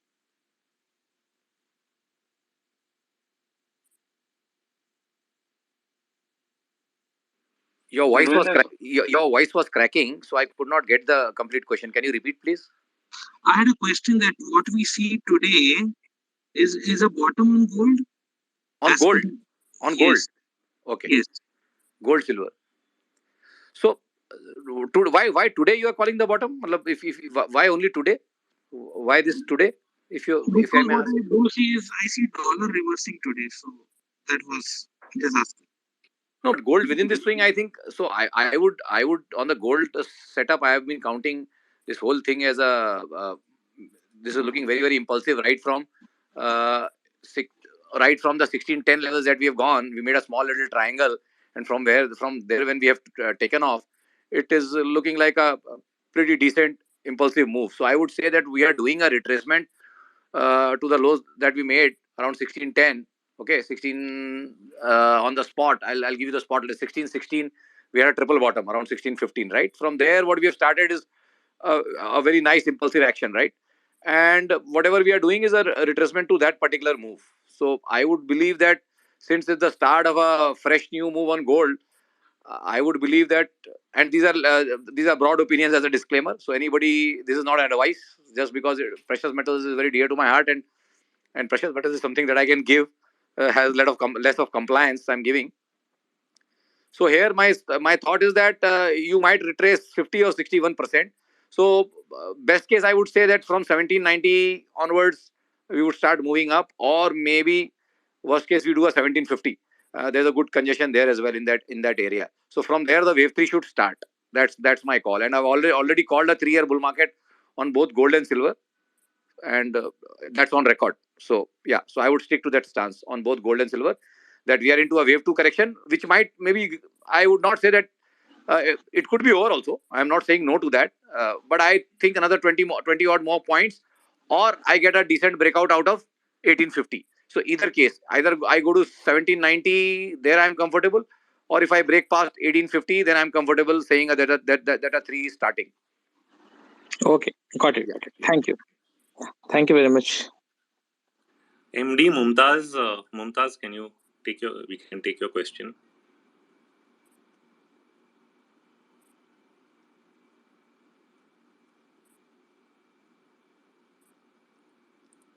okay, he left, I think. So we Okay, have then CA, CA CA Kamal Kamal Varma. Varma. Hello, am I audible? Yeah. Yes. हाँ Rohit Rohit don't take it personally आप या कोई भी ट्रेंडोनॉमिक्स मैं काफी देर से debate सुन रहा था तो Yeah. मैं देखा कि सरविंद सर जब 18,600 का ब्रेकआउट फेल हुआ तब से उन्होंने कहा कि सेल सेल सेल, तब से 1300 पॉइंट गिर गया मार्केट और आप 18,200-300 से तेजी में आ गए थे और ट्रेंडोनॉमिक्स जो है ये तो इसका थर्ड ऑफ 333 काफी महीनों से शुरू हो रहा है, गिरता है, पता नहीं क्या हो रहा है। तो फॉर्म जिसका अच्छा है, संजय का फॉर्म अच्छा है, पुटिंग इट करेक्टली कि अभी मार्केट जा रहा है वो करेक्ट हो रहा है, तो why you people are so much emphasising कि नहीं ये गलत है when somebody is right then give him the credit he is right. और पिछली बार I completely, that's why I was pushing. Let me complete. Last time मैं आपको बहुत दिन से Yeah. फॉलो करता हूँ और आईसी का मैं मेंबर भी हूँ, तो 18,600 से जब फॉल चालू हुआ तो यू वर बुलिश थे, 17,200 के बाद यू बिकम बेयरिश और 15,200 तक हम लोग बेयरिश खेले भी थे आईसी के साथ। तो this time is there any level from where you will turn bearish again, जैसे लास्ट टाइम 20 SMA टूटा था तो you become bearish, so this time also there's a level where you will turn bearish or something like that. Yes. So the level that I mentioned was the 20-month average, which was 17,280. We did not close below that. We can now even keep the recent low since we are trying to complete the structure there. So break of 17,255 also would be a reason to believe that something is not right. I have kept alternate outside risks, which is I'm watching the currency and bond market. So if yield goes above 7.5 or rupee goes above 83, all of those will be reasons to believe that the thesis is wrong. But till none of that happen, none of all these three things happen, I will probably stick to the thesis. Second part, yes, we all go right and wrong. I mean, Sarvendra and I know each other for very, very long. We work together also. He's had many calls right when I've had them wrong. So I have no problem in admitting that. But I have a problem with one thing which people may do is that, like you said, if somebody is batting right, there are different times when different people bat right and bat wrong. From a user perspective, when you're using something, I know a lot of people who try to outguess. Okay, now this guy is batting well, let's follow him, or now that guy is batting well, let's follow him. The problem is that each of the people may independently be achieving their own performance at their own point of time, even though at times they may differ and be wrong with each other. So therefore, if you try to outguess people, you end up like it's like a probability game. You can have 70% one person, you can have 70% another person, but if you flip a coin, you will only get zero point 0.7 into 0.7, which is 0.35. So that is sort of a theory I explain in probability class, that we should not try to outguess each person when he's right and wrong. That can keep happening. That's part of our life. No, और I would Elliott wave का जब I Elliott wave का just a minute seven sir, Elliott wave का जब आप लोग count करते हो तो do you take into consideration the DXY also, the currency, bond market, everything, the commodity prices, or simply go by the wave counts? No, so at different degrees we look at certain things. When we are trying to perceive the risk of going wrong, I look at that. Okay, but the wave count is the wave count, right? So if the wave नहीं तो count is ऐसा होता है true, कि जब bearish, okay, go ahead. no, if the wave count is true, see, I'll give you an example. You will have to really go way back. I mean, if you followed, like you're saying, you're with IC. If you see what I was doing, maybe in 2021. Even when the dollar index was going up from 80 to 90, I was ignoring it because the market was going up. So I was paying more attention to the wave count of the market, which was bullish at that point of time, till the point it became a problem. So only when it became a problem, which is only after it retraced 61% and it was still going further up, I started to sense that maybe my longer term view on the dollar is not going to play out now, and maybe the market can get hurt. So each thing at its own time and place. It may look like we are biased with one or other factor, but if you look historically, there are times I've ignored all of these factors. We ignored rising bond yields from 2020. Bond yields have been rising. They rose in 2020. They rose in 2021 from 1% to 2% to 3%. They only became a problem after 4%. So if I tried to pay attention to rising bond yields and turned bearish early, it would not help me. So I have to wait for the individual market also to confirm a signal when we are doing intermarket analysis. We look at all the factors, but it's not the only biasing factor.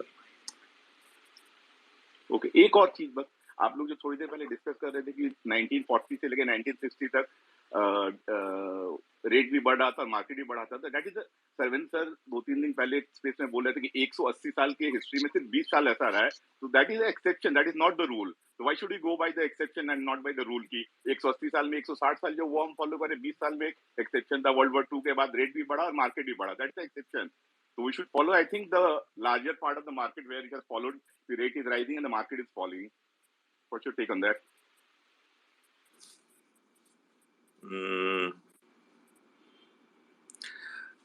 So the way to approach something like this is to know everything, but do what the market is doing. I'm not saying it can't happen. If it happens, let's go with it. No, I put on. एकदम सही बात है, एकदम सही बात है, क्योंकि हमारे जो मेंटर थे उन्होंने यही सिखाया था कि भाव का फाटका करो, स्क्रीन पे जो भाव दिख रहा है उसके साथ चलो, बाकी तो सब कुछ होता रहता है. चलो, thank you Rohit for taking my question, thanks a lot. Yeah. See, what I wanted to add to what Rohit said, कि सबको मैं भी यही बोलता हूँ कि if you first you analyze whatever whom you want to follow, you analyze for whatever reasonable point of time, whatever 12-24 months, जो भी आपको 3-4 लोग को analyze करना है आप करो. बस once you start following maybe one or maximum two, उसके बाद then you can't keep on flipping analysts or data sources or data points, right? So आपको एक जगह टिकना पड़ेगा, नहीं तो क्या होएगा? As Rohit rightly pointed out, if you keep jumping analysts and you keep jumping newsletters or whatever, then you will be not able to get what the other guy is giving as a risk reward, and you would kind of mix two probabilities, and your two probabilities, when they are multiplied, is always a lesser number. If you multiply with 3, then it is even a more lesser number. So please stick to, and till the base analyst that you are following, or whomever you are following, till he goes horribly wrong, and if you think that he has lost the plot, then it's a different thing. But as long as you have faith, you should be carrying on with one, maximum two. उससे ज़्यादा तो I think you start spoiling your thing. Servant sir, मैं शुरू से 20 साल से stock market कर रहा हूँ. मैं एक थ्योरी में चलता हूँ कि साल का मैं जितना रुपया कमाता हूँ, उसका 1-2%, 3-4 लाख रुपया मैं अलग अलग एनालिस्ट को देता हूँ. उनका व्यूज आता है, फिर मैं रिस्पॉन्सिबिलिटी मेरी रहती है, मैं एनालाइज करता हूँ कहाँ पे ट्रेड लेना है, नहीं लेना है. और मैं एक फैक्ट बता रहा हूँ कि अभी यहाँ पे स्पेस पे सरद सर भी हैं, समझ भी है. लास्ट 3-4 महीने से मैं 4 एनालिस्ट लोग को पैसे देता हूँ, लेकिन किसी के कॉल पे ट्रेड नहीं करा. मैं समझ भाई और शरद भाई ने जो कहा उसी पे ट्रेड करा, और हर बार जब ऐसे मार्केट गिरता था ना, हमेशा एक अकाउंट में 25 लाख 30 लाख रुपए माइनस होते थे. But the very first time in the last 20 years की इतना 1200-1500 पॉइंट का फॉल आया, और माई books is in green. It's only because of the Sharad sir and the Samaj sir, and I'm not following all the 4-5 analysts जिसको मैं पैसे देता हूँ, जिनके कॉल्स रेगुलर बेसिस में मेरे फोन पे आते हैं. तो द रिस्पॉन्सिबिलिटी मेरा है, लेकिन मैं 4-5 सर हमने क्या गुनाह कर दिया था, इतने लोगों को बांट रहे हो. आप तो है ही, लेकिन आप स्पेसिफिक नहीं हो. आप आपको भी देता है. ना जस्ट जोकिंग बताते हैं.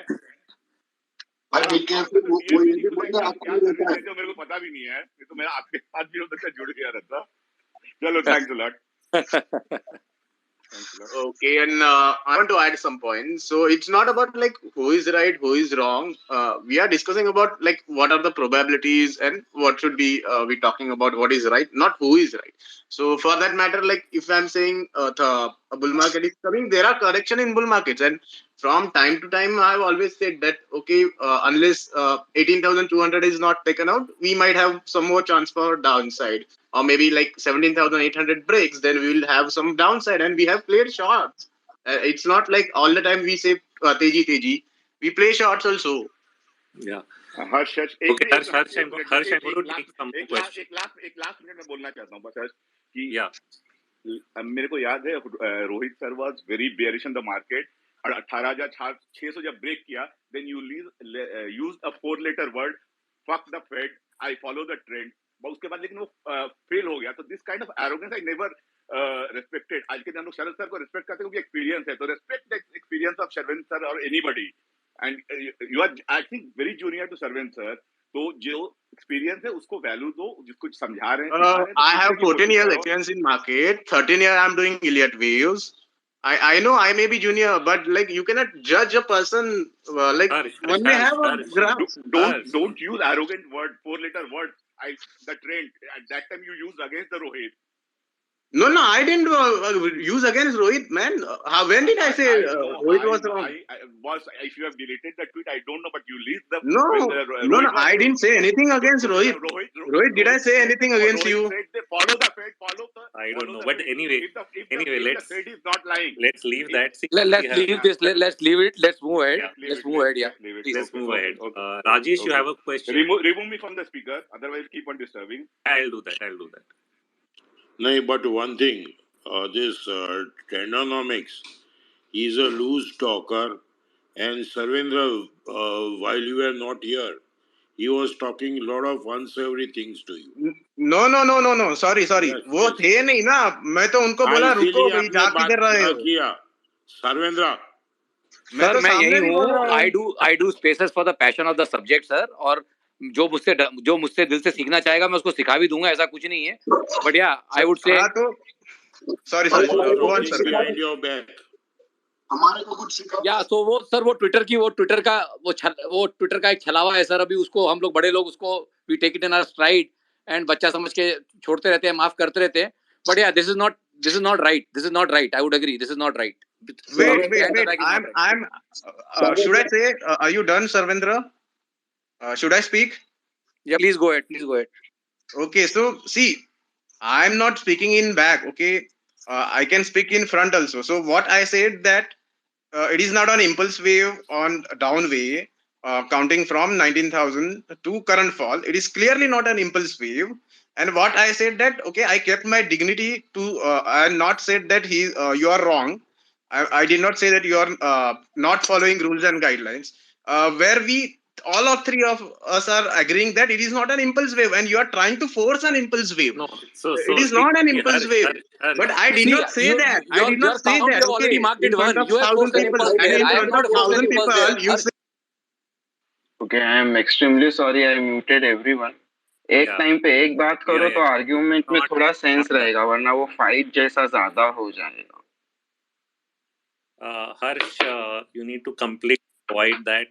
I explained that why it can be up to a level 1 to 1 2, but you want to keep going back to the same point. That's not fair. So let's just leave that.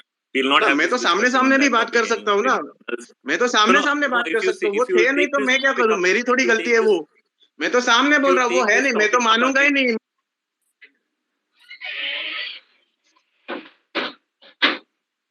Harsh, on one side you accept that it's a three wave and you are marking it as a one. You are Sarvendra, forcing I've an impulse removed him. there. Sarvendra, Okay, I've so removed him. Don't talk. Harsh, we want to end that discussion, so we are not having that discussion anymore. Rajesh, you have a question. no, Rohit, I'll have to complete. I'll have to know. Since the point has been made, let me just complete two lines. See, Yeah. you can't be talking two things at the two times, right? Your written words and your spoken words are different. So what you write, so since it has been taken कि 200 दिन moving average और कुछ XYZ indicator पे बहुत सारे बकरे अब कटने वाले हैं. If these are the kinds of tweets that you want to do, तो ठीक है. But what I'm trying to point out that day was he was rejecting a B wave on the very fact the first and foremost thing for a B wave is a bull trap, which 187,600 breakout was. उस पे कोई debate कोई करे तो फिर उसके ऊपर छोड़ दूंगा bat. It was a bull trap. First thing.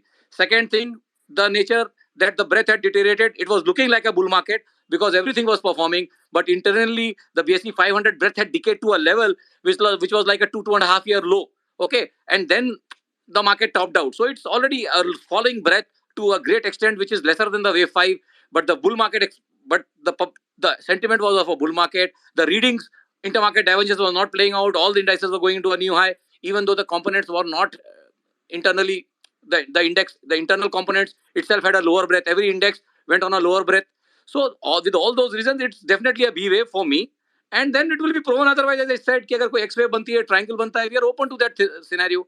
But I'm telling everyone that I'm counting the SGX Nifty, which has got 18 hourly candles, and not the Indian Nifty, which has got a 6.5 candle. Okay, so my counts there are, and if someone goes and counts the Singapore Nifty, you can find an impulse. I will not be able to share my counts because of compliance issues. But मैंने बोल दिया, I have given the hint. उससे ज़्यादा मैं क्या बोलूँ भाई?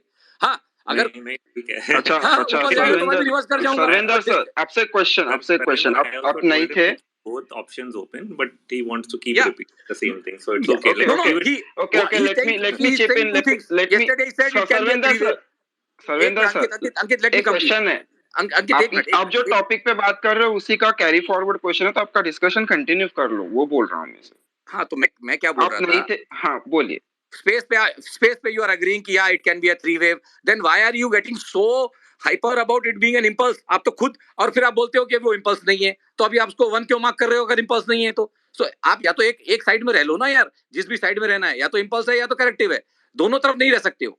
तो मैं ये नहीं बोलता हूँ कि वो impulse है कि corrective. मैं clearly corrective की साइड में हूँ, clearly B wave की साइड में हूँ. I am taking a clear stance. और अभी तक मुझे वो stance change करने की जरूरत नहीं पड़ी है. जिस दिन जरूरत पड़ेगी अपन चेंज कर लेंगे. Sarvendra, Yeah. according to me, and my word is final, Rohit bhai, Anand, and you are reasonably very good in the science you know, and I will not allow anybody to argue with you on faltu things. So, hats off to you guys. You see whether you are right or wrong, वो तो सब होते रहता है. I am wrong 87% times. चलता है. But you have mastered the art. Right or wrong is a different story. Really hats off, and we should take this forward in a way where everybody earns. So, Rohit Bhai said the markets will go up. Anand said the market will go down. And you were not there, Sarvendra. So I'm asking you.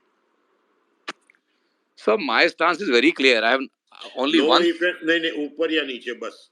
Sir मेरा तो नीचे का ही target है. मैं तो this range will break down on the down side. It's a C wave. The next leg will be very sharp downside is what I am expecting. It's just probably waiting for something I don't know what, but it will happen. It will happen. That's my faith and that's my Rohit bhai, belief.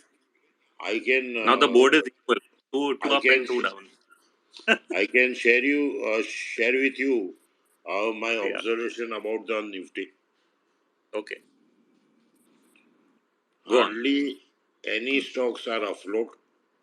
Rest of them are very much down. Nifty is up because ITC, Power Grid, ONGC is holding up, or one or two more. Otherwise, all the stocks are in the dumps, and some of them are at 10,000 level. This is my observation. Yeah, so the question on my mind is okay, say for example, in June, metal stocks had fallen to 10,000 level. They have recovered a bit from there. Recently, IT index was down at the 10,000 level, which is trying to recover. And then you have PSU stocks which are probably holding up. तो ये rotation में हो के individual stock या sector bottom हो गए क्या? That is what I am trying to understand. Otherwise usually in a situation in the past when we have seen जिस तरह ये अडानी का क्राइसिस आया, यूजुअली लास्ट में आता है और उसमें largest part of the selling आ जाता है, जैसे 2001 2002 में आया. यहाँ पे वो सिनेरियो बन ही नहीं रहा है, तो क्या कुछ और हो रहा है? Is what I try to figure out कि is it through rotation this is done and over because the events have already played out. Now what? No, according to me, I follow fundamentals, and fundamentally we are very expensive. We cannot have equity at such a valuation. Impossible. No, but I also want to ask one question, Rohit. अभी ये sentiment तो by no means is oversold or of panic, because whatever queries I get is always of ये average कर लूँ क्या, वो average कर लूँ क्या. Everybody wants to still buy. Nobody's wanting to sell till now. So I think that the sentiment is not done till yet. But yeah, count wise maybe something can develop as a triangle or an X wave. But I think sentiment wise people are still wanting to buy. What I can judge on the street, give them one day of teji, and everybody wants to buy, nobody wants to sell. So I think sentiment wise hitting some wave 2 degrees or something, I would also be open to a larger wave 2, and I'm saying since COVID there could be a larger one.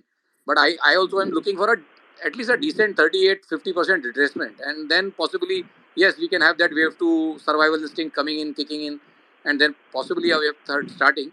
But on the sentiment How are wise, you, I would disagree कि sentiment अभी पूरा नहीं हुआ है. Sentiment पूरा नहीं हुआ है, sir. Sarvendra, how are you looking at these? I was talking earlier about the BSE all cap or the BSE mid cap index. They all have this wedging pattern from which we are breaking out. Okay, if you have looked at it, either the mid cap or the all cap BSE indices. So, Yeah, aren't I do look at that, but on the BSE all cap, I was still thinking that this could be some leading. Okay. Sarvendra sir, ये last वाला question का थोड़ा elaboration करो ना, क्योंकि मेरे को तभी यही क्वेश्चन पूछना था कि आप जब भी स्टार्टिंग में आए थे और आप जा रहे थे, तभी मैंने इनमें पूछा था, यू आंसर्ड दोस्त मेरा I had to jump into a call. जैसे ही मैंने कॉल खत्म किया, मैं आप लोगों के तो वही प्यार में आ गया. मैं कहीं भागता नहीं हूँ. लोगों को लग रहा होगा कि मैं भाग गया. कुछ नहीं भाई, भागूंगा क्यों मैं? हाँ, अरे वी नो यू. तो आप नहीं थे तभी मैंने ये रोहित सर से भी क्वेश्चन पूछ लिया था. अभी आपके पर्सपेक्टिव से मेरा क्वेश्चन है कि आपने ऊपर आइडेंटिफाई किया कि इट्स अ इरेगुलर टॉप, अभी हम नीचे आ गए and you are still expecting around approximately 15200 जो लास्ट स्विंग है वहां तक या उसके आसपास. Now question is, at this moment of time we are seeing lots of divergences, like Nifty या हमारे जो ब्रॉडर निफ्टी 500 ले लो, ये सब लोस लगा रहे हैं, whereas many sectoral indices are not making new lows. तो वो एक इंटरमार्केट डाइवर्जेंस हो रहा है. So that is one of the reason जहाँ पे मैं थोड़ा सा बुलिश स्टैंस रख रहा हूँ. तो आपके पर्सपेक्टिव से whatever accounts you are running with, तो आप इसको कैसे जस्टिफाई करोगे साइकोलॉजिकली और sentimentally? Yeah, absolutely. Very nice question. Very nice question. That gets you boils down to the time frame that you are looking at. Because अगर आप एक 3-6 महीने के टाइम फ्रेम से देख रहे हो, तो ये डाइवर्जेंस आपको काफी अच्छे लगेंगे और आप सोचोगे यार 1-2-3 महीने का मैं ट्रेड कर लूं. सो पॉसिबली आप वो 1-2 महीने के लिए वो ट्रेड करना चाहोगे, and I have nothing against that. But I am saying that it's a larger decline. I am saying medium term long term bull market is over. So not even from, अभी हमने correction ही क्या किया है, not even 10% from the high. 10% भी कहाँ, barely 8%। अभी 8% के अंदर में मैं डाइवर्जेंस देखने कहाँ बैठ जाऊं? Divergence is a bear market phenomenon, let the bear market play out, if at all it is there, then I will look for divergences. These are all short term things. ये आप 1-2 महीने के लिए इस पर ट्रेड करना है तो आप कर सकते हो, I have nothing against this, but I am saying मैं इसको नहीं वेटेज दूंगा अभी, because this is too early a decline to get to start looking at all that, where you have not declined even 8% on the broader index. Outperformance has to get punished. There is no doubt about that in my mind. Yeah, जो चीज already 50-60% गिर चुकी है वो शायद उतना ना गिरे, बट जो 20 हैवी वेट नहीं गिरे हैं और जो निफ्टी नहीं गिरा है उसको ठुकना ही ठुकना है, उसको ठुकना ही ठुकना है। मतलब it's till my reversals are not happening. तो अभी तक तो नौबत नहीं आई है, तो इसलिए मैंने व्यू चेंज नहीं किया है। और मैंने जो व्यू जनवरी में दिया था 2022 में, और तब मैंने बोला था सितंबर में मैं बॉटम ढूंढूंगा। तो मेरे 4 महीने और बाकी हैं, अभी तक मेरा कोई भी स्टांस गलत गया नहीं है, तो मुझे कोई जल्दीबाजी या घाई नहीं है। एंड किसी ने भी एक ट्वीट किया था, कौन कमबख्त 18 महीने के लिए मंदी रोल करता है? हम करते हैं भाई। जब आप अपना पोर्टफोलियो म्यूचुअल फंड में 20-20 साल तक रोल कर सकते हो सड़ेला, तो हम अच्छी सी मंदी काय को नहीं रोल कर सकते जिसमें पैसे बन रहे हैं? मंदी रोल होती है 18 महीने, क्या मैं तो 36 महीने भी मंदी रोल करने को रेडी हूँ। मैंने 24 महीने मंदी रोल की है। मैंने नौकरी छोड़ने के पहले 2010-11 पूरा बेयर मार्केट, पूरा 17 महीने पूरा मंदी रोल किया था। तो मंदी रोल करना एक कला है, आनी चाहिए। नहीं आती तो मैं सिखाता हूँ, सीख सकते हो, बट ये बातें नहीं करनी है कि कोई 18 महीने मंदी नहीं रोल करता। हम करते हैं भाई, तुमसे नहीं होता तो तुम मत करो। 6 साल करते हैं। अरे सर, आप तो मान हो, आपके जहाँ तक पहुंचने के लिए तो अभी मुझे एक जन्म और लेना पड़ेगा, बट अभी इसी जन्म में जितना कर पाया हूँ, आपने तारीफ कर दी, यही बहुत बड़ी बात है। रोहित ने तारीफ कर दी, यही बहुत बड़ी बात है। So my body of work has been already certified. अभी मुझे किसी और का सर्टिफिकेशन नहीं चाहिए। 2 लोगों ने कर दिया, काम खत्म। आनंद जी ने भी कर दिया, काम खत्म। 3 लोगों ने कर दिया, बस हो गया मेरे लिए। मेरे को ये चुटर पुटर का किसी का नहीं चाहिए कुछ। और एक बात बोलना चाहता हूँ, और रोहित भाई, आप ये इंडिकेटर चार्ट बाट सब वो छोड़ दो। डिक्सन का मूवमेंट देखो, डिक्सन ऊपर बाजार ऊपर, डिक्सन नीचे बाजार नीचे, सिंपल। एबीसी हो गया उसका मंथली चार्ट। नहीं मालूम नहीं है मेरे को, लेकिन मैं देखते रहता हूँ, वो ऊपर जाता है बाजार ऊपर जाता है, उसकी ठुकाई होती है तो बाजार ठुक जाता है। अब पता नहीं। Anyway. Let's quickly take some more questions, then we are almost 9. Need to end it also. You have a question, Anish? Yeah, hi. Hi Rohit, hi Sarvendra, Namaste Sharad ji. Hi. सबसे पहले तो I have a request for the host of the spaces कि भाई आप जिनको लाते हो पहले उनका टाइमलाइन पे देख भी लिया करो। वो जो हर्ष बंदा है वो दिन में 4 बार तो ट्रेड बदलता है अपना। वो उसको कौन सा वेव देखने को आता है, उसको कोई वेव देखने नहीं आता है। पहले तो सॉरी, ये अनिश भाई, ये वाला स्पेस एक्चुअली रोहित सर के लिए था। नहीं, मैं वही बता रहा हूँ, ऐसे किसी को भी आप अपना स्पेस टेक ओवर मत लेने दो, क्योंकि लोग अपना समय लेके आए हैं स्पेस में, कितना समय बर्बाद होता है लोगों का। ये लोग सिर्फ अपना ईगो लेके बैठे हैं, किसी को कुछ सिखाने नहीं आए। इनके टाइमलाइन पे देख लो, दिन में 6 बार तो इनका वेव बदल जाता है। Anish, चलना छोड़ना, forget that. Let's move ahead. Next. No, Amishi, no, sir. I will second to this. I request all hosts who do consider spaces कि भैया अपना आप be a good moderator and try and get good speakers. Okay? जो यहाँ पे खाली अपना prove करने आए हैं वो नहीं, जिनको कुछ आता जाता नहीं है वो नहीं। मतलब कुछ मत करो सर, पहले खाली टाइमलाइन देख लो कि बंदे ने पिछले 24 घंटे में कितने बार ट्रेड बदले हैं। मेरे पास बहुत सारे उसके टाइमलाइंस हैं। मैं किसी एक पर्टिकुलर बंदे की बात नहीं कर रहा हूँ। मैं सारे होस्ट से बोलता हूँ कि अच्छे स्पीकर्स लाओ जो सेंस बात कर सकें। गलत सही जाना अपनी जगह अलग है। एंड जस्ट बिकॉज कोई 14 साल से बाजार में है, उसका ये मतलब नहीं है कि उसको एक्सपीरियंस हो गया। Spending time in this market, I know people who are in this market for 20 years have not been able to make money, right? तो just because you spend time does not make that you can make money. आपको subject कितनी पकड़ है। जब उसने bull trap को बोल दिया बीवेव नहीं है, तभी मैं समझ गया उसको कुछ नहीं आता है। बट अभी ठीक है, हर आदमी अपने आप को इलिटिशियन बोलता है, तो बोलो भाई, मैं क्या कर सकता हूँ।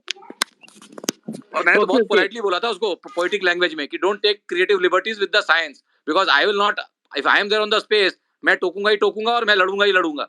If you sully the subject, if you do nonsense with the subject, I am the first person, कहीं पे भी हो छाती ठोक के खड़ा रहूंगा सामने कि भाई ये गलत है। आप बीवेव को, बुल ट्रैप को, आप बीवेव का बुल ट्रैप ही तो पहला क्लासिक फीचर है बुल ट्रैप। बुल ट्रैप हुआ, इसमें कोई डाउट नहीं है, सारे बुल्स ट्रैप्ड हैं वहां पे, तो इट है the more likelihood that it will be wave. 100% तो कुछ भी नहीं है दुनिया में। मैं कहता हूँ 95% chance this is a B wave. C wave ऐसा गंदा आएगा ना कि मतलब अभी जाने दो, मतलब आई डोंट वांट टू, वो गिरेगा तब देख लेंगे, नहीं गिरेगा तो हम भी चेंज हो जाएंगे. Yeah, sir. Let's take more this. Anish, you have another. Yeah, sorry, please Sir, go on. sir, I do have a question. But I just wanted people to just get just take a bit cool. And my question is to both, to Rohit and Sarvendra ji और शरद जी. आप जो बार बार सबको बोलते रहते हो कि मैं short हूँ, अरे सर, आप 300 करोड़ के सामने 100 करोड़ का या 50 करोड़ का शॉर्ट पोजीशन करके रखे हो. आपकी बात और हम लोग की बात बहुत अलग हो जाती है. और सर्वेंद्र जी आपसे और रोहित जी आपसे एक क्वेश्चन है मेरा कि सर, मुझे आप दोनों का व्यू जो है वो सर्वेंद्र जी से ऑस्ट्रेलियन डॉलर और यूएस डॉलर पे चाहिए. और I just want one of the views on copper, with copper and silver for Rohit ji. I just want to know ki what is this? What is the potential? Will silver outperform gold in the next rally? That's it. That's my question. So I'm presuming that gold has bottomed out and started a bull run from this year's low. If that proves true, then usually in any gold bull run, silver eventually outperforms on a long-term basis when you take a 3-year, 5-year time horizon, not in the short term necessarily. So in that sense, yes. And copper, I think, is already done 61% retracement to June tak ho gaya tha. So it is slowly edging higher. We are watching that it doesn't overlap and continues in an impulse. If that happens, something may change near term, but nothing has happened to change that view. Okay. And Sarvendra ji, your view on Australian dollar and USD INR? See, Audi तो मैंने अभी देखा नहीं है बहुत दिनों से, मतलब लास्ट बहुत दिनों से, मतलब 4-5 दिन से नहीं देखा है, तो मेरे पास एकदम ध्यान नहीं है. But see, for the dollar index I would still believe 108 109 is pending. My opinion is pending. मैं किसी को ट्रेड नहीं बोलता हूँ. My opinion is pending which I give at 150 on some spaces, that we are going back to 108 109. On that view, on that opinion, the target, the stop loss has been trailed to 103.40. so वहां पे हम already कुछ profits लेके खड़े हैं और उस trade में बने हुए हैं. अभी भी लगता है कि 108 109, for some reason, if 108 109 breaks, then anything can happen on the upside. Again, you could challenge that 115 116 area, but वो हम बाद में देखेंगे. फिलहाल डिक्सी का target 108 109, trailing stops at 103.40. This is just an opinion, not an advice. I have to give that disclaimer, sorry. And similarly for the USD INR, I think as long as we are not, it's been now 4 months, there was a small छोटू सा 25 पैसे का gap, bullish gap, which we have not been able to fill after like humongous supply of FX from central bank and trying to calm it down and trying to get it lower. But for some reason INR does not want to break below 81 80 50. उसके नीचे जाता नहीं है. So I see a very, very bullish formation happening on the USD INR and an explosive move outside that range, almost towards 85 86. अब इसमें 3 से 6 महीने लग सकते हैं. I don't have a clear handle on the time, but I would say that as long as we are not going below 80, we are going to 86 on the USD INR, 85 86. Yeah. Okay. Sir, I just have one more question. I just wanted to know that by any chance is USD INR doing an what do you say, a flat kind of a move as per your Elliott? See, I have no idea on Elliott's. I don't trade Elliott's. Okay, I don't understand it. Though I do follow Rohit Srivastav's work in very detail. So he's my guy when it comes to Elliott. I only follow his work. So I just wanted to know. I don't trade Elliott's, but I just wanted to know that is there a way that the new thing which has happened, that there is the de-dollarization thing, if you might have heard. This question goes to anybody, both Rohit and Sarvendra, or anybody who can just guide me on this. That is there a way where a new currency comes, because maximum of the trade which is happening now, Saudi Arabia is telling that the petrodollar is a passe. Saudi Arabia is now coming on and they are saying that we will also be a part of BRICS and will create a new currency called BRICS. So could that be an accidental event where dollar will lose and the de-dollarization happen, and maybe the USD INR will crash to 70 or something? So this is just all what's happening in the geopolitics. I'm just asking if you guys, anybody have any idea about this, and it might happen because this might have a sudden target. Because when USD INR crashes, the counter view also goes on the Indian metal and the Indian gold. So that was just one of my questions. That's it, sir. See, anybody doing gold silver from here, anybody doing anything which has got a dollar chart embedded along with the US dollar chart, so that would be MCX gold and silver. Anybody who's wanting to do that and wants to get a pure gold or silver return or a copper return, he has to go and hedge his USD INR component. There's no doubt about that, because there could be some nasty surprises coming from the USD INR table. And there's no flat, it has just broken out into a new high. There's no flat formation which is happening right now. What I can actually see is uh, right now a triangle forming. But the best part, when you go into the Elliott details, that triangle is not 3333. So that triangle is all 1212. So the breakouts could be very phenomenal from here for the USD INR. So initial targets I'm pegging at 85, 86. I am not in the camp of INR correcting immediately from here. In future, 6 months down the line, by September 2023, I might be in the rupee bull camp and the Nifty bull camp also. But last 15 months, I have been in both these sell camps, and still 3-4 months to go. But yeah, I would say that towards the fourth quarter of this year, there could be a big top on the INR in place, where rupee starts to harden from there and Nifty starts rallying. Nifty gets a bottom and USD INR gets a top towards August September 2023. That's my view as of now. Okay, thank you. And Rohit ji, if you can just add on to it, your view. No, I think you mentioned de-dollarization and all. These are all very macro things. They take years to happen. And I don't think we have the capacity to really do geopolitical analysis. So the only thing I've read up on all this is that these things are multi-year affairs and they're not going to happen overnight. Okay. Thank you very much. I would like to surrender my mic. Thank you, Ankit. I think it's almost 9. There's one last speaker. I'm not adding any new. Rajesh, if you have any question, otherwise we should end this space. Hello.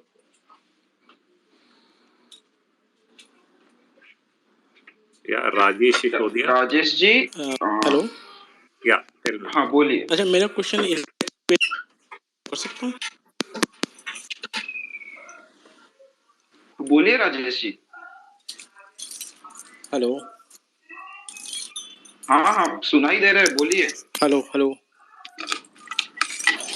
I think there is some issue with him.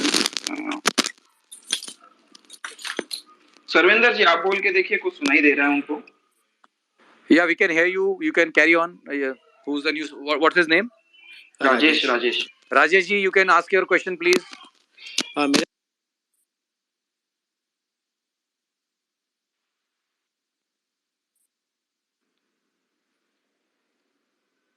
I don't think that he can listen. There is problem from his end, I think. So Sarvendra जी, मेरा question का answer रह गया, आप थोड़ा divert. Please बोलो पूछो. So that divergence and your counts. No, तो I said ना, ये जो divergences हैं, अगर तुमको 1-2 महीने, if you are wanting to. Okay, हाँ, you answered about medium term. वो तो दिया मैंने. You answered, yes. Then sorry, I skip from my. So I think Rohit sir, should we call it a day then? Yes, I think it's almost 9 now. Yes. Please give a disclaimer. Okay. Standard is. We are not. I am not an investment advisor, so everything I've mentioned here is for educational purposes only. Not that we have discussed stocks, but anyway. Yeah, it was a lovely session. Thank you, Rohit sir, and Sarvinder sir, and all other speakers. And my disclaimer, Ankit, I thought, Ankit, you are the host. You have to give a standard disclaimer for all participants, speakers. And yeah, that's what I was giving actually. Yes. Please do that. Yes. So standard disclaimer applies. जो भी space में discuss हुआ है, वो सब एक educational purpose के लिए है. कोई भी रिकमेंडेशन नहीं है, B it your equities, forex, commodities, कुछ भी हो. वो सब हमारा एक एजुकेशनल पर्पस के लिए डिस्कशन था. Okay, so lovely session. Thank you so much. Yeah, Ankit, I'll put it. आप लिख भी लो. see, whatever we have discussed here is, these are broad opinions, and nothing here discussed should be construed as an advice or a idea to buy or sell stocks. Please consult your individual investment advisor and take your own trades. We are not responsible for your trades, please. Thank you. Okay. And a few things which I noted from today's discussion with Rohit sir earlier, starting May. So, first thing what he mentioned is like Elliott wave is an art of elimination. It's very much true not only for Elliott wave, even I follow Wyckoff, तो Wyckoff में भी हम लोग यही करते हैं कि price कहाँ जाएगा वो ढूंढने से अच्छा है कहाँ नहीं जाएगा. That's give you a better idea.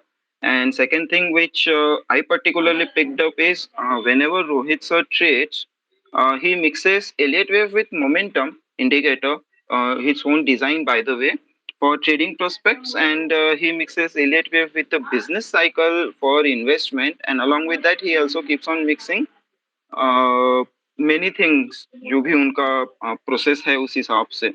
So this particular point everyone have to particularly वो highlight होना चाहिए, because कोई भी आप एनालिटिकल टूल देख लो, लाइक जैसे एलियट वेव हो गया या डार्क थियरी हो गया या वाइकॉफ हो गया, these are the different analysis analytical tools to study or to understand what's really happening on the same chart. तो आपके साथ में ये सब एकदम रिजिड साइंस नहीं हो, लाइक ऐसे रिजिड लक्ष्मण रेखा नहीं हो सकता. It's science basically. You have to be open for all the possible outcomes. अभी इसमें भी अगर आपको ये जो जितना भी थोड़ा बहुत अनसर्टेनिटी पार्ट रहता है ये एनालिसिस में, that you have to remove by adding the other things. जैसे कि हम वाइकॉफ में we use something called as momentum volatility cycle for trading purposes. तो इस तरह से ये सारी चीजें ऐड करना चाहिए. So that was the other point which went into my diary. Apart from बहुत अच्छे अच्छे डिस्कशंस हुए and बहुत सारे पॉइंट्स लिखे हैं, and also I have to listen to this space once again, क्योंकि very nice discussion with Rohit sir.